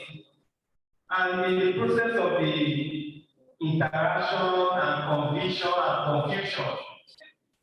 Let me say, the top manager wanted to shout at you that can't you understand, like one let's say the conversation is leading to something else, and you yourself just advise yourself to keep quiet. Now in such scenario, you come up with another condition or another method to convince or confuse management to abide in your way. Which method do you use? Then the second one is this. You are new to the organization. Let's say you are like 2 months or 3 months in the organization as an HSC head. And your HR wants you to do things very fast. And you now, you still need to understand so many things in the organization, like the politics, the things on ground, so other things.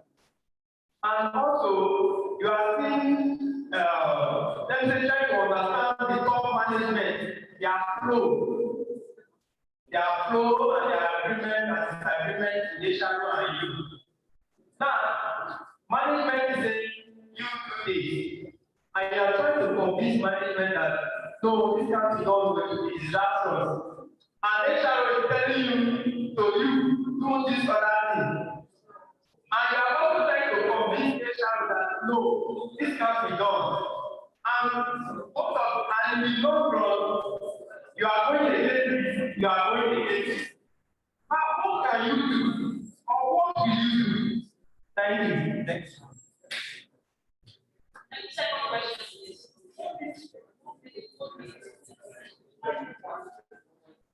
Just make the question very. Good morning, I'm Tosan. So I have 2 questions on the history. Started spoke about certification and Sandra spoke about certification. We have the Irish, mostly in Nigeria, followers. But then when you're in school, how is what is the loss of Nigeria? Pay 15K and come and learn about this.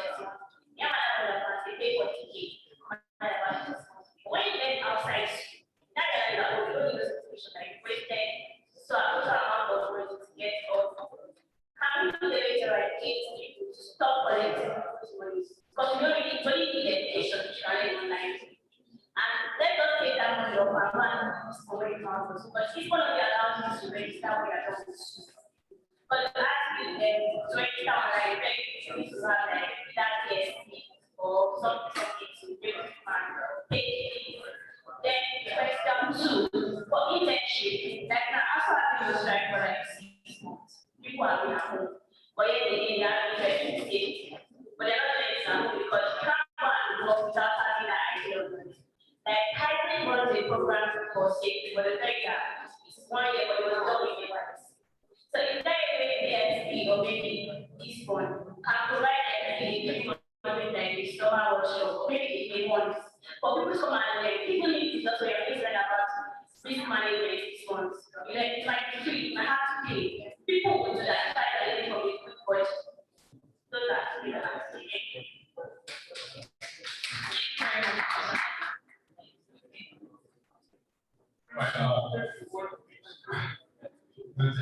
Good thank you for the session. So my question is directed at Mr. Shona. So my manager mentioned athletic safety professionals. So now the question is what exactly is one doing to mitigate these athletic safety professionals substitute them with qualified or experienced safety professionals. Secondly, I know quite a lot of people that are in the private sector and they are not members of this one due to the job way or sometimes doing. So what is this one doing to correct the scenario?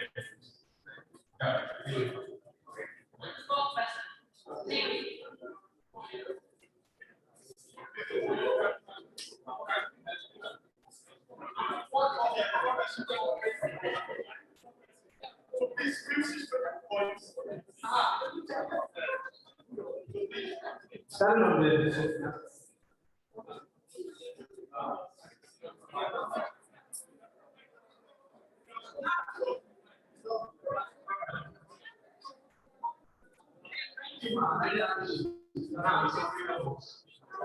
So, my first question, how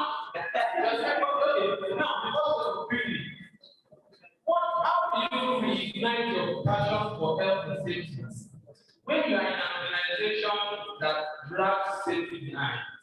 Like they are very reactive and not proactive until an accident happens before they find the solution.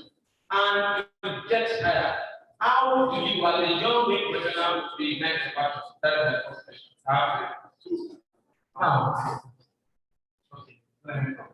The second one, in my first question about assertiveness, and this is very important because we are talking about young guys here.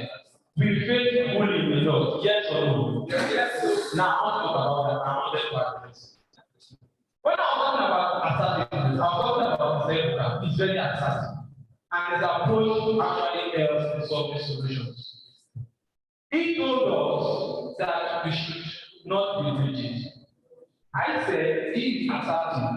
Some people might see the opposite of not being rigid as we should relax, which is not what we preach. We need to be assertive. I want God to help us, sir. Please, how can we build that confidence?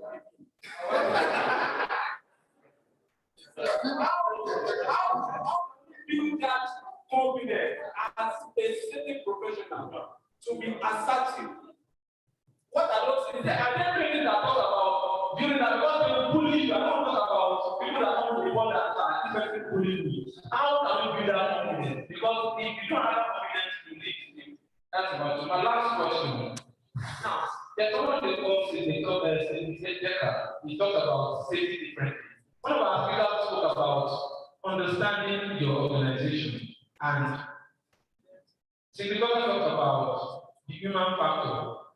Doing the safety the way the workers need it, or the way the workers have complied to health and safety. Now, this you are going to, which and human factor mostly is about human behavior. Am I correct?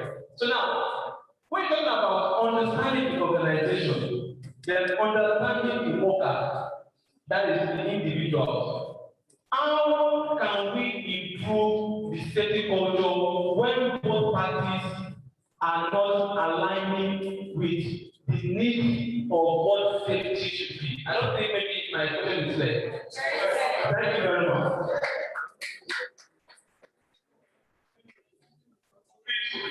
To the point, this whole question. So it's 0 hours, 0 minutes. I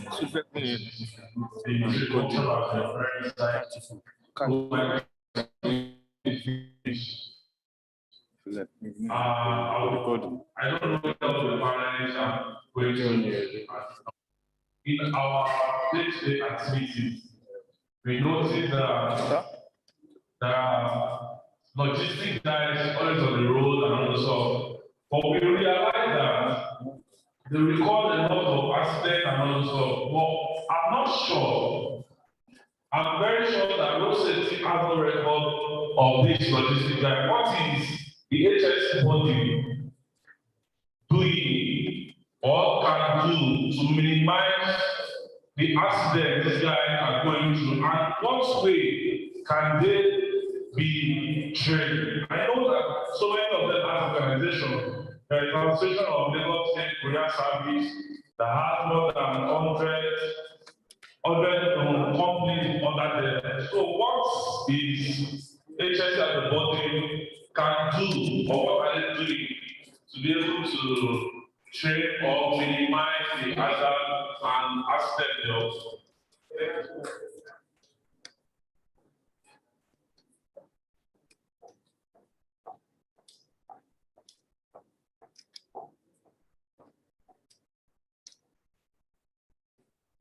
Thank you so much for those questions.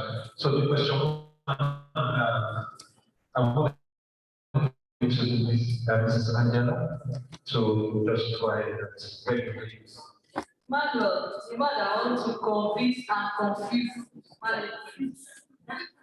Actually, we don't confuse management. They are the ones that are paying the bills. Because if you confuse them, you might be confused out of the organization. So, how do you convince management to provide a particular bill? Even when they want to convince you otherwise. One of the speakers said, if you don't know what to do with data, you have not started HSC. A lot of us don't build data, right? So you have to be able to speak with facts, and that is where knowledge comes in. So, for example, I want to talk about hard hats, and my management is telling me that there is no need for hard hats, and I have over time huge record of people that have had incidents because they did not use hard hats. I'm not going to tell them, I said, sir, I have gone through our records and I find out that so persons had issues because they didn't get their hard hats. And this will affect organizational reputation. It will affect with lost time. When this incident happened, a lot of staff stopped working and none of them went there to help. Imagine the time we lost to this incident. When you build incident, money is spent on treatment, and you do the statistics and give to them. I'm not sure they will argue with you. But when you argue without knowledge, they will all to undermine you because they feel you are coming. Nobody wants to spend money. But when you come with facts and they feel that you are going to save them money, they will want to listen to what you have to say. There is a thin line between being rude and being assertive. That is why Dr. said we need to learn soft skills. Negotiating skills is one of them. A lot of us, I had to pick up a course in Nigerian Institute of Management and become a member because I needed to build my leadership skill. If you have to be arguing each time you want to present something to management, you might need to look back and work on your emotional intelligence and your leadership skills. Okay, thank you so much. Just for me. Very briefly, I'd like to just add 2 things to what she has said. Again, like she said, it is important to make management see how the decision not to provide such a impact on the business. For example, you know that extant regulations in Nigeria require that organizations must provide PPEs for staff to mitigate or to serve as a control for hazards that they face while doing work for the business or for the company. So if we do not provide these PPEs, first, we'll be in breach of such requirements. We could be fined. That will cost us money. And like she said, when accidents happen, we may be forced to carry the medical treatment costs, the cost of treating such persons that face such accidents, or that are become injured as a result of the accident. So if we argue with these kind of facts and make management see how their decision not to provide can impact negatively on the business, I think that you can convince such management to provide it. Thank you so much. May I also appeal to all analysts to just make their response? I think it will be hard, but just make the response to this question under 1 minute, please. And this will be hard, but please. So the second question, please, Mr. Engineer Rani, please. Let's go with the second question. I'm speaking to the same man that asked about provision of people. He's talking about having diverse views from both HR and CEO. That's if I'm correct. Basically, I will lean on my aside having your data available to the management on why you need to achieve a particular thing. One thing that you also need to consider is to have knowledge of regulatory requirements. I use that a lot. I'm the kind of person that I don't play with policies. I always like to get updated policies. If I want to get things done in my organization, I use a regulatory requirement. For example, let's talk about waste management. Like state, before you can evacuate non-recyclable waste, you have to go to you have to have a grammar license. Previously, before I joined, it was being done by different people. Like there was no structure. You understand? So that means there's no how you can even protect your waste coming out from the factory. So you have to come up with regulatory requirements to back up your case. Aside having a data presentation, it's very, very clear. Thank you. Thank you so much, sir. Then this is question 2 or 3. Let's take that ask about what is this one doing concerning the various certifications and quant certifications. So who wants to answer that question, please? This one. Very good, sir. On that one, please. Yes. I think it's not only you that actually experience what now basically it's fun is not every stakeholder, including the industries, that will play part in this. This form currently is undergoing a review of a lot of ways and procedures. This form, especially now, is doing stakeholder engagement. Stakeholder engagement is going on very well. And I can tell you, this form present here is part of the commitment to stakeholder engagement. And one of the aim of all of this is to walk through the entire cabinet of the Nigerian OSH profile and systems to segregate partly. We are already working with Lagos State, for example, with the Lagos State Commission to walk through these processes. We are working with the NYC, place. And I think one of the things I tried to tell about that is the fact that information is key. We are joining out the profession and we also request for persons to get the right information from social media, internet, our website. Please get from us. Speak with your network and directly. At a time like this, when you network, get your information. You can get somebody sorted properly.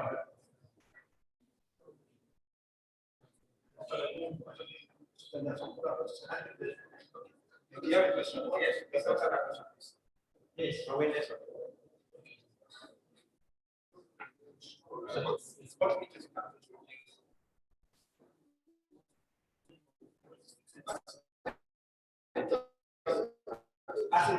So if somebody I said yes, as delta safety professional, I cannot tell. Actually, I like as delta safety professionals.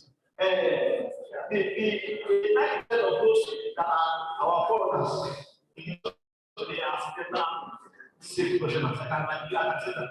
And so I won't really use the word that they are delta. They are actually professionals. Currently, this fund is running programs in higher institutions currently. Footprint, as she said, polytechnics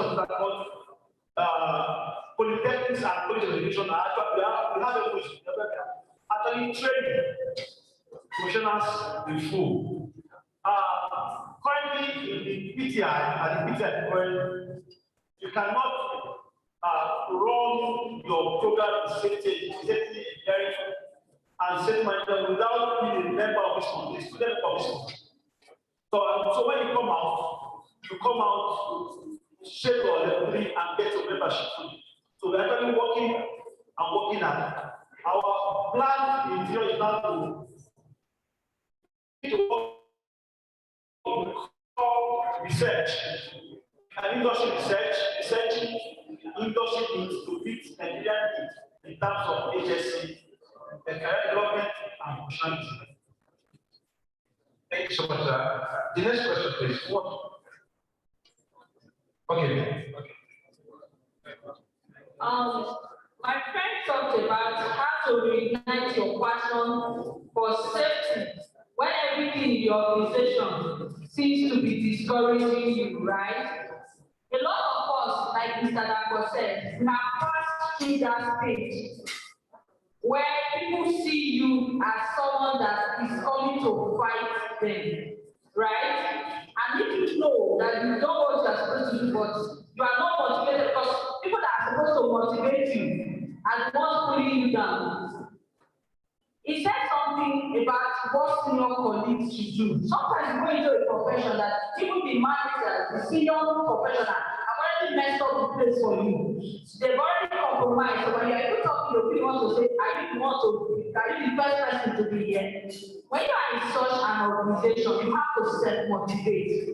Network with people that are older than you in the profession, that have gone through their route before, and seek for motivation from them.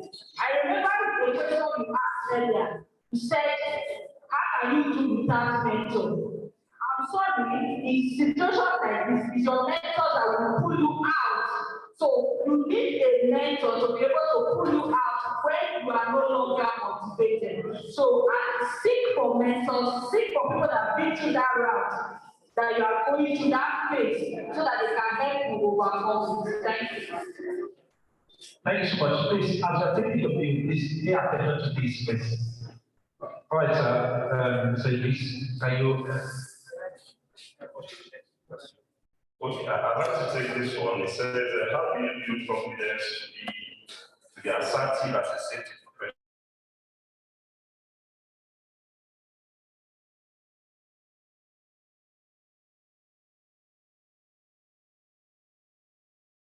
The actual need is not being assertive, but getting everybody to be on the same page so that you do not even need to convince them to do the right thing. And that is where, like was mentioned earlier on, it becomes important that safety is actually what we do, not just part of what we do. And there's a whole lot of meaning to that statement. And I give an example. Like energy, I'm from the oil and gas industry, so I like to talk about a lot about the industry.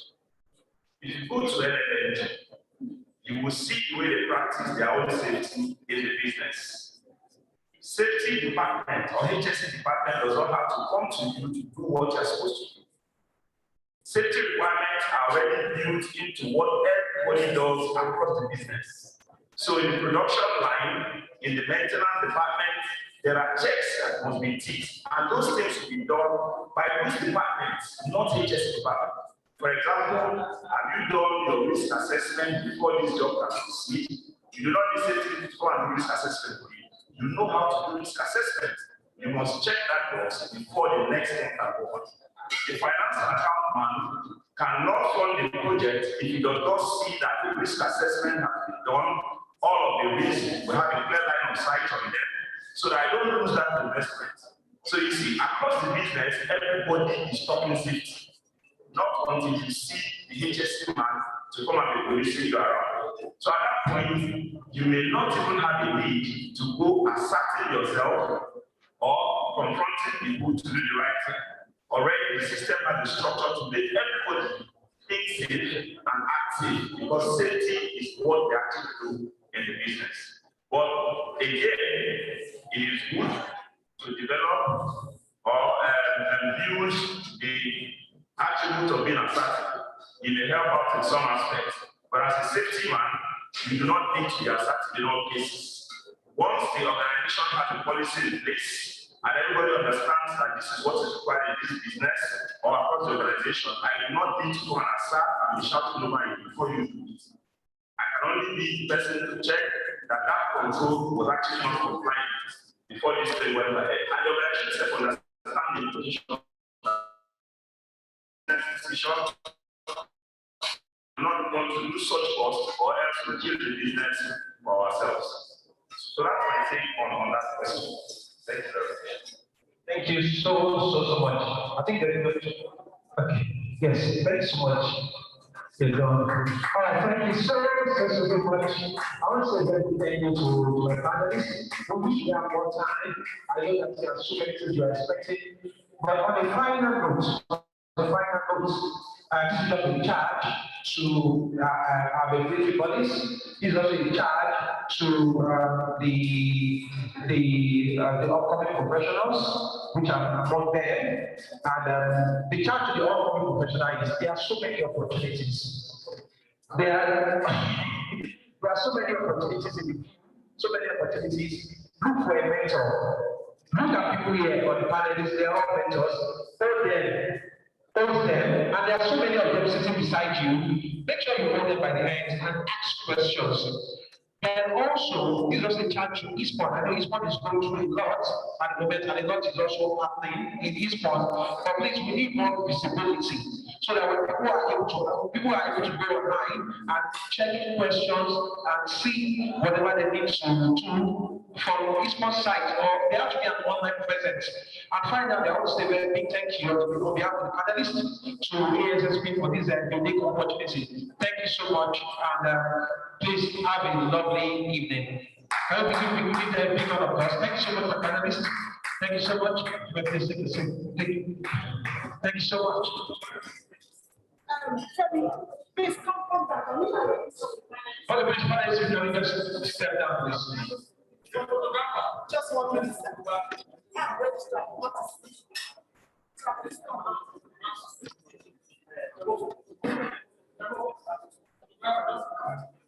Sorry, the camera guy is please. Here, please.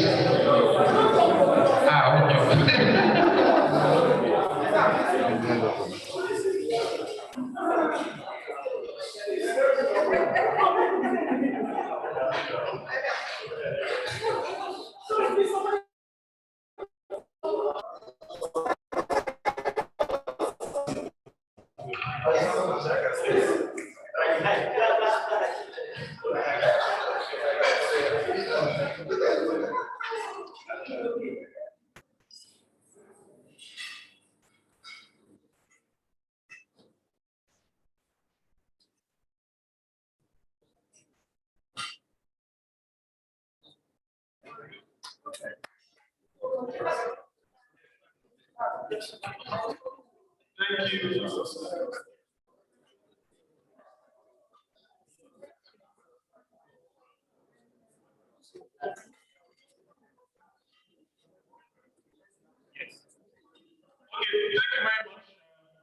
Mr. Femi Nasiba. Mr. Femi Nasiba, the coordinator for the panelists, and also our moderator, PCSA. Thanks for the wonderful work that have been done so far. Really appreciate it. Just like what we usually do in the SSB, our support certificate of recognition to the panelists. We'd like to call Engineer Olani please, to come and collect certificates of recognition for panelists, and this will be presented by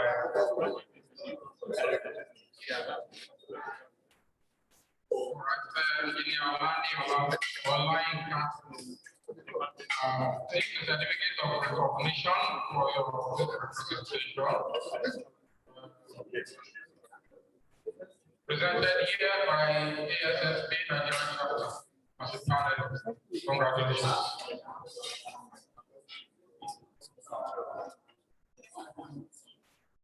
Just so so thank you very much, Mr. Nika. So we'd like to call Mr. Idris Titus to collect on behalf of Mr. Adeyeye. Did a fantastic work. Thank you so much. Thank you so much. Thank you. Here, witness Titus representing Mr. Adeyeye Adegoyiga. In certificate of recognition being presented on behalf of ASSP Nigeria. Congratulations.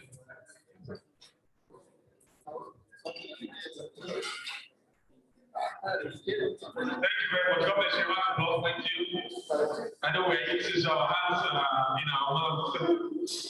Okay, please, can I call Mr. Timothy to come and help present the next certificate? Thank you so much. Those of you that are not eating, you can just give a round of applause, please. Spread your hands while you come to us. Mr. Timothy.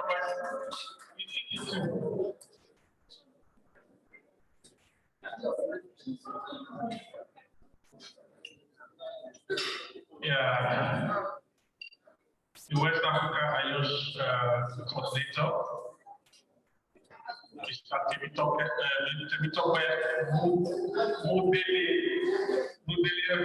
so please, thank you. You just help us present some awards to the finalists. I would like to call Mr. Sola Guleye, who did justice to the panel discussion, please.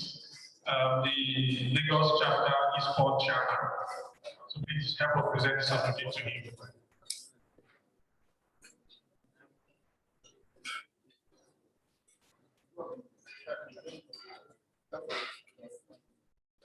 Thank you very much. Please don't go, Mr. Temita, when you present on that. So, right away, I'll call Mr.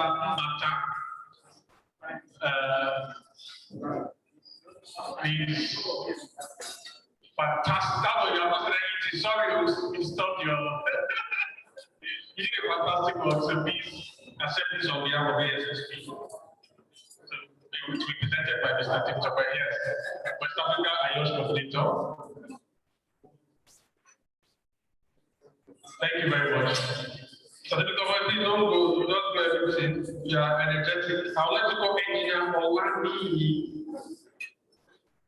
Okay, we did it twice. I think you got one, right? That is panelist. Yes, sir. Okay, so maybe we'll pretend you twice. Apologies for that. Is there any person on panel that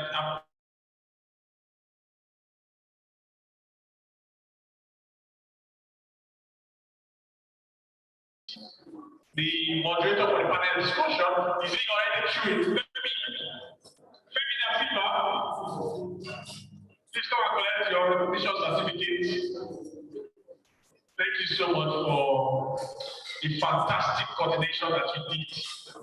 And yes, it's really the voice. Please, Mr.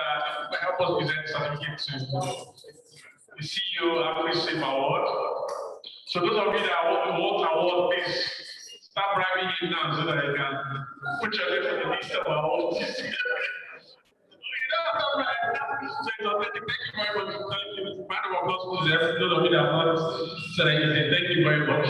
So while we are having small chop, let's have some cool music. Our media guys, can we just play some cool music? Just something that makes you eat and digest your food very well. Just take some time. Not the one that will choke you, not those portable songs. Not those ones. Just cool one, Celine Dion, Maracari, all those cool music that you eat and your food goes inside your tummy. Don't go straight down. Just play some cool music. So please do not give you 5 minutes, then we'll now resume with the raffle draws. We can allow you to eat. Because we'll be calling some dignitaries to come and do all the dignitaries are already eating, so we'll just watch them when they are finished. When they finish eating. This one is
Some people will be some award and some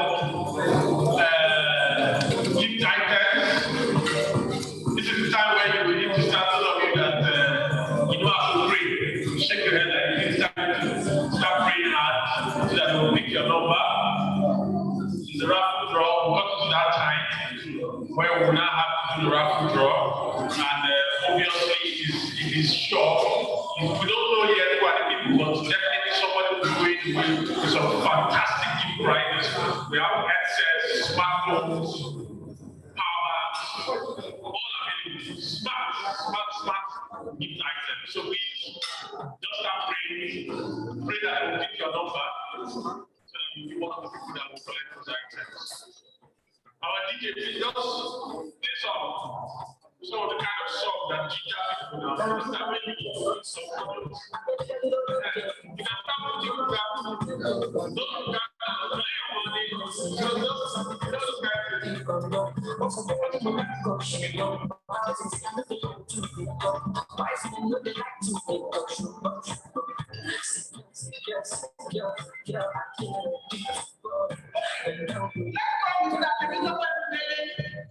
the national coordinator, I just pray that he's coming and he's going to do this now. He's going to bring out your number. Some are already looking at their numbers. Shake it, shake it, shake it, shake it. Okay. So what we are going to do is, Mr. Nene will not look into the box, just keep it. He will look away. Just keep his hand into the box, shuffle it, and bring out a lucky number or the black number. Okay, so Mr. Are you ready? Mr. Are you ready? You are ready? Okay. So dip your hand into it. Okay, dip your hand, bring out the number.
Let's go with Angela. Thank you so much, sir. Thank you. Lady Angela, a woman, you must be a woman. I am biased.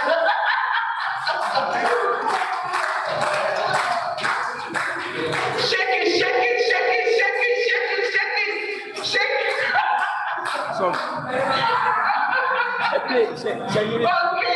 Okay. So give us that blessed number.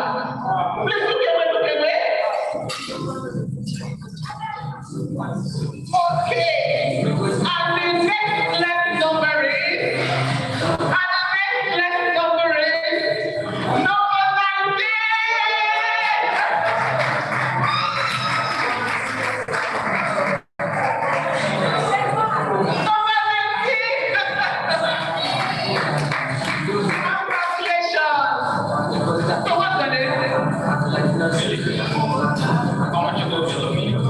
Okay, what's the name of the one I see?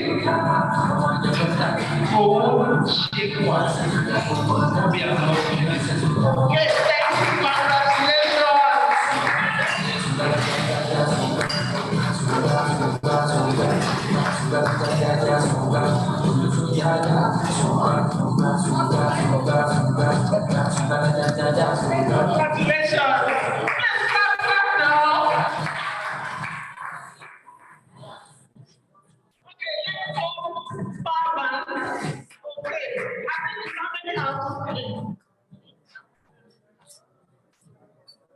Okay, congratulations. All right, let's go one of our guests, Mr. Titus Idris, all the way from Abuja, representing Mr.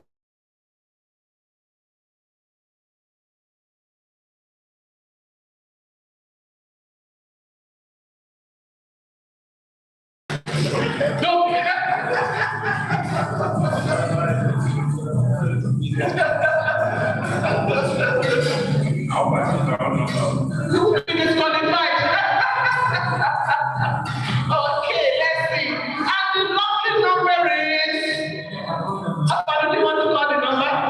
And the lucky number is number 20.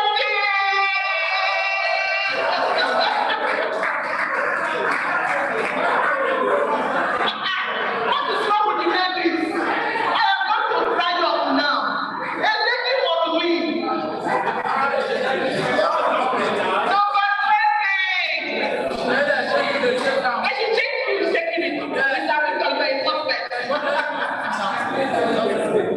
Congratulations. What's the name? Joseph. When I say what is your name, you can't say Joseph. You didn't write Joseph on that attendance list. Audit, objective evidence. Give me the full evidence. What is your full name? Thank you. What's the name? On number 20. Salolo Joseph. Joseph. Congratulations. Okay.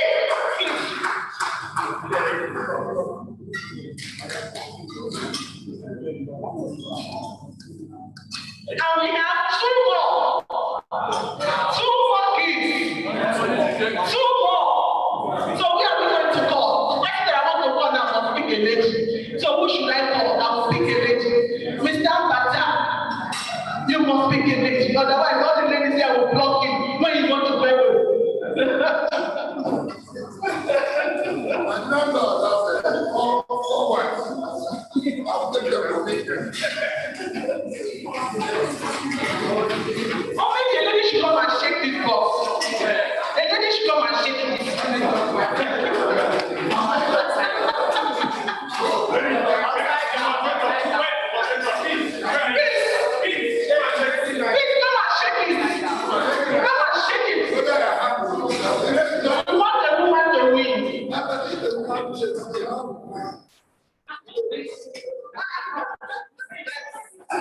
It's a serious subject.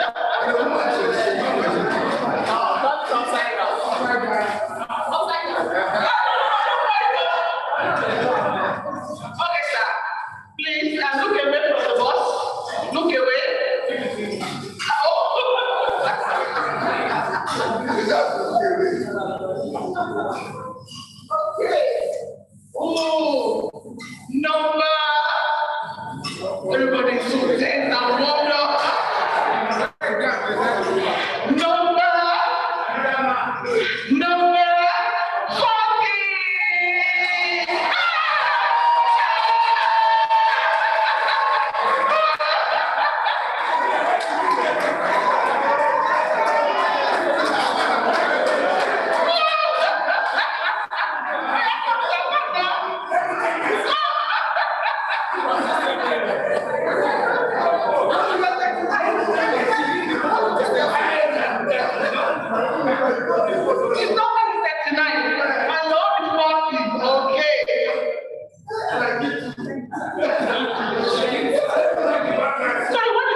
Okay, what is number 40? Thank you. Congratulations. Please.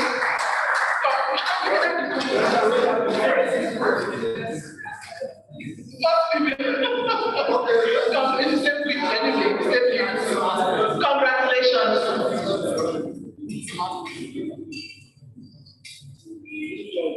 And the final gift will be presented by the one and only president for Nigeria, Mr.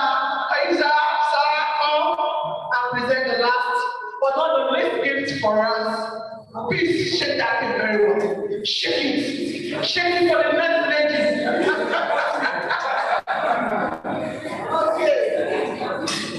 So please, let us dig into the box and pick out the next blessed number.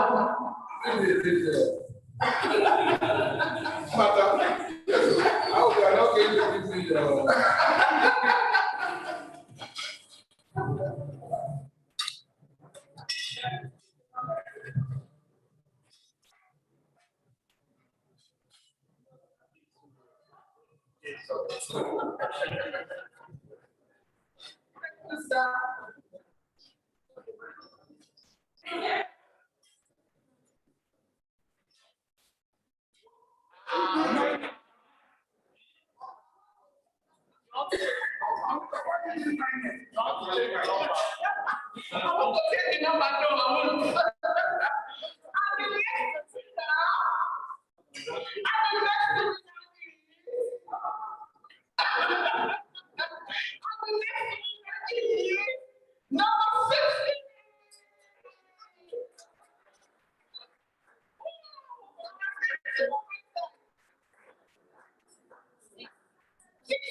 What? What is not good?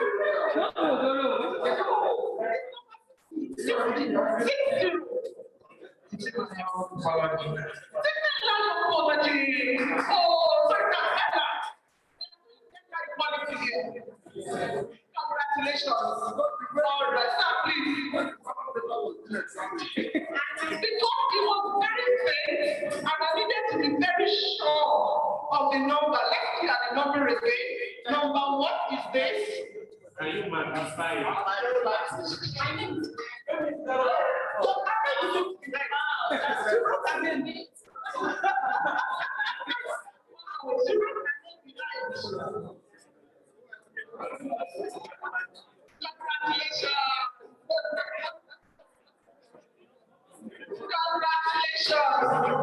Thank you so much, everyone, and congratulations to all the winners. Let's hand over to please to finish our moderation. I have to pull up my nose so that I can shake. It needs vigorous shaking. Safety, right? Well done, everybody. I hope you're having a good time so far.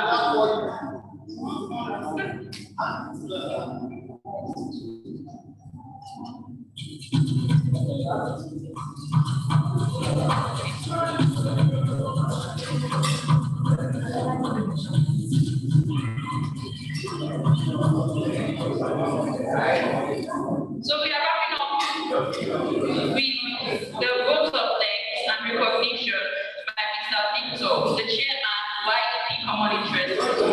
Mr. Victor.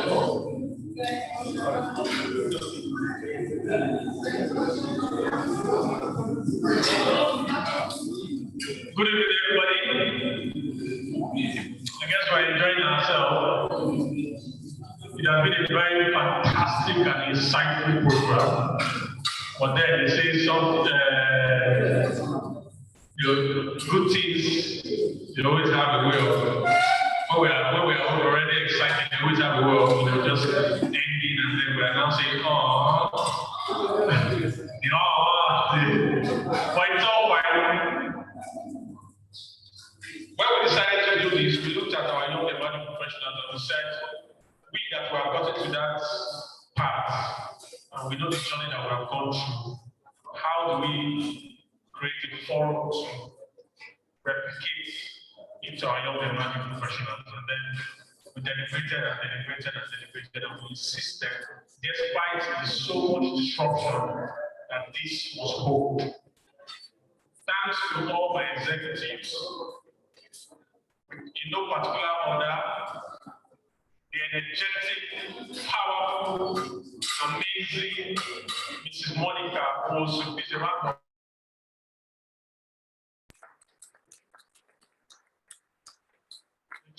the organizing committee did a very fantastic work. I was so amazed. Pushed. And we got to what we are today. Thank you very much, Madam Monica. God bless you, and God bless your family. And also our secretary in the committee, Mr. Aban Isiba.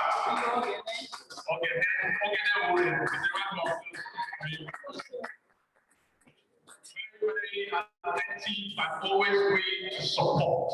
Thank you very much for all the energy. Thank you very much. We also have another person, but unfortunately he couldn't make it because he had some issues that he needed to attend to. Mr. George Olomi, I don't know if he's online. Thank you very much wherever you are. Thank you so much for all the things that you brought on the table. And also our president, our immediate past president, Engineer Kabir Ushu, who is also one person that actually ensured that this held this year. Please want to thank you. Is he online? Confirm Kabir is online. I think he said he's online. So he's online. Thank you very much. If you can hear us, thank you. Please round of applause for him, please. The immediate past president of American Society. Who wants to say something? Okay, who would like to say something? Who would like to say something? Let's say who would like to say something. Also, I would like to use this opportunity to thank everybody that came, the young and marketing professional. All of you have been fantastic. Thank you so much. Thank you. Please, a round of applause to yourself, please. A round of applause. And amazing, a huge round of applause to you, please. Because if you didn't come, you would not have the energy to participate here today. Thank you for making our time to come. I heard that some of you came all the way from Delta State. Some people came from Cross River. Wow. Please, a round of applause to yourself. Thank you so much. It just shows that you are willing to learn, you are willing to take safety to the next level, and we really appreciate that. We also appreciate all the media house that came in. We have TVC came on board. A round of applause to TVC representative. We had MITV come on board. Thank you so much, representative. We had Daily Trust come on board. Please, a round of applause to them.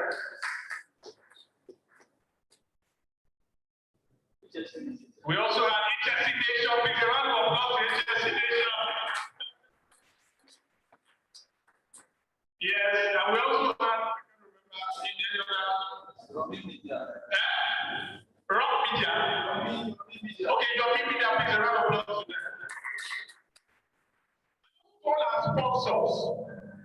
For me, I feel that without your contribution, we would have had the fantastic outing that we have today. You can see everybody's table so tantalizing. In fact, this is one of the events I've gone to in so many months that I can see enough to eat and drink, even though there are no alcohol, but it is fine. But enough to drink and eat. Please, a round of applause to our sponsor, Flavio, please give them a round of applause. They contributed hugely to the success of the program. Please, a round of applause to them, please.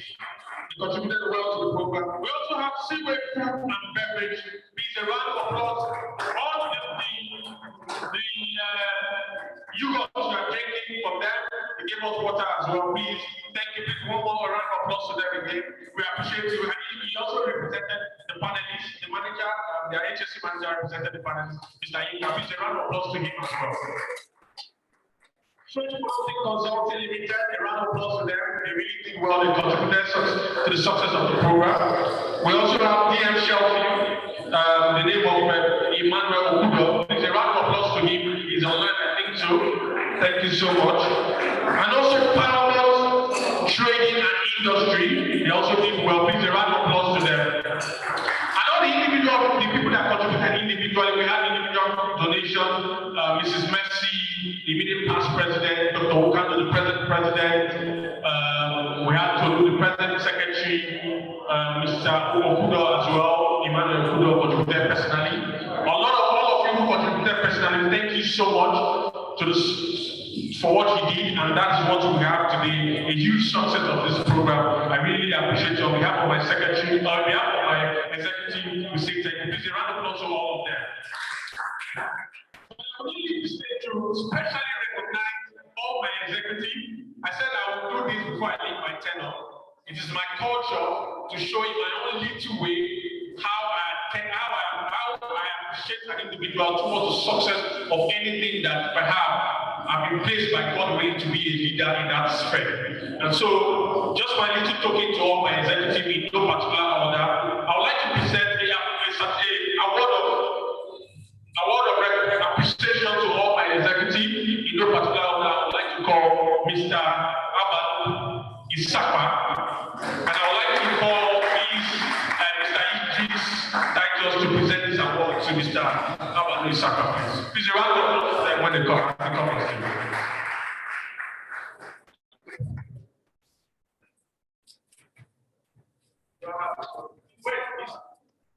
Please, photographer, please come on. Please come and help me. Please, where is please? Can someone please come and help me with the unveiling of the awards? Sorry, you're tired already. Sorry. Yeah. Please, just my token. My secretary. Thank you. Okay. On behalf of your body is the chairman or president. Chairman, so on behalf of your chairman, I present to you this award as a token in recognition of your contribution to the success of today's event. Thank you very much.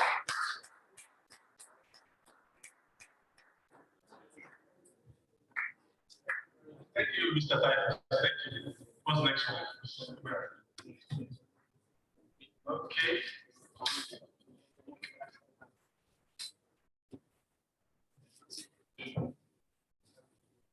We also have for the immediate past president, he was my principal in his tenure as our secretary, and I know how he ensured that this program came to limelight. So on behalf, please, I would like to call, is it online? I would like to call Shehu Kabiru. I would like to call Julio, the Eastbourne chairman, Eastbourne Lagos chapter chairman, to present this award to our immediate past president, Mr. Engineer Shehu Kabiru, for the excellent contribution to the success of the 2022 YUP chapter year, please. How about please you come and collect this on behalf of Mr. Shehu? Yes, come and collect it. He wants to say something. Maybe he wants to say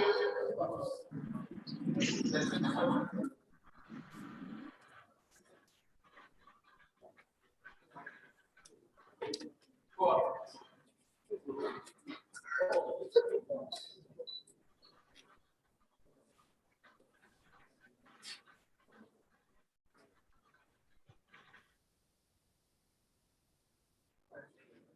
Okay. Now let's go ahead and pick it up on his behalf, please.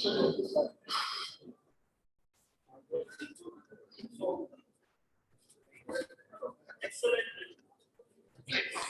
Presented to Shehu Kabir, integration of an excellent contribution to the success of 2021, 2022, and I'm sure 2023 YAPC chapter here is dated 3rd July 2022. Thank you so much. Thank you. We'll get the award across to you. Also for, so please, okay, no, thank you very much. Ladies and gentlemen, this award, the next person to collect this small token is the chairman of the organizing committee of this program. An energetic, powerful lady, amazing, beautiful. Even his one chairman is already saying that it's strong. Ladies and gentlemen, please, just help me to the honor of giving her a standing ovation if possible. I would like to call the president of this board to come and do the president of this board, Mr. Kaiser, to present this award to her. A standing ovation to her, a round of applause.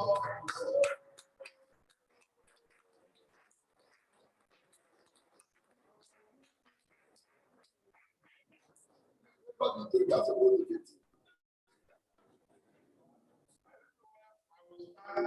our shoulder, because everybody is standing. Thank you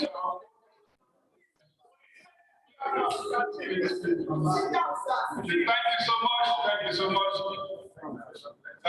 Distinguished ladies and gentlemen, American Society of Safety Professionals, young emerging professionals, common interest group. This award is presented to, I call her Monica. So take me for the local staff. The recognition of excellent contribution to the success of the 2022 Young Enterprising Professionals, emerging professionals, Nigeria chapter, year 2022. Today, July 2022. Thank you so much and congratulations.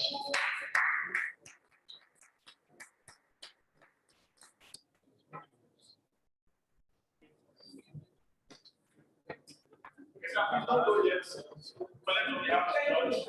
you. Please, Madam Monica, just a minute to collect on behalf of George. So, one of our members in the committee, his name is George Olomi. He would like you to present this award to be collected on behalf of him by Madam Monica.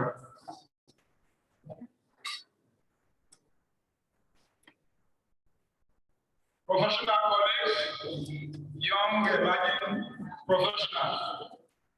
This is the award presented to George Olomi in recognition of an excellent contribution to the success of 2022 Young Enterprise, Young Emerging Professionals Nigerian Chapter, year dated 22nd July 2022.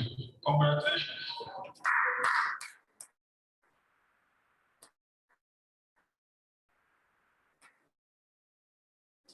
Take group photos. Please don't go yet. We take group photos. Please. So they say when we're growing up, there's this story that used to go on. They say when the lizard fall from a height, he hits the floor. He look left, he look right. Nobody congratulates him.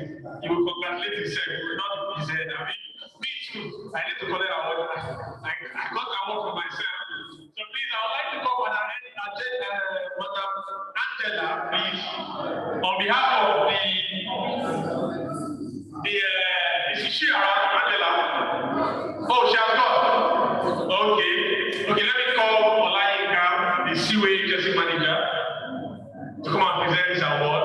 And also call Mr. Bata, please, to come and present the award. I have to package my own now. I have to do my own work. I have to package it there. I have to congratulate myself now. I hope you're not the right Thank you so much.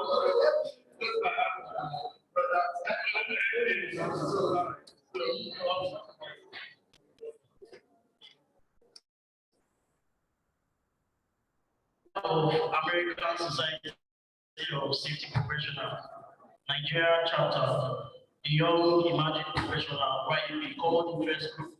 This award is presented to Victor Ebe in recognition of an excellent contribution to the success of 21-22 YPNC chapter year.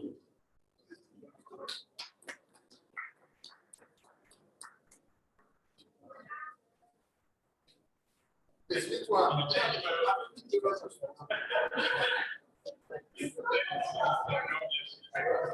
you very much for all. God bless you. Thanks for coming. Okay, you want to say something? Yeah, we have a group photograph on the podium, please. So we need to have, oh yeah, we can do it here.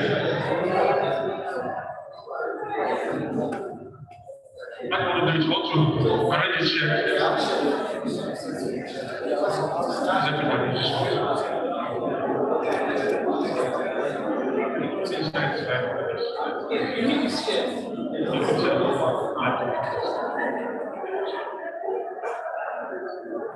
So please let's have a photograph. Thank you very much. Thank you all for coming.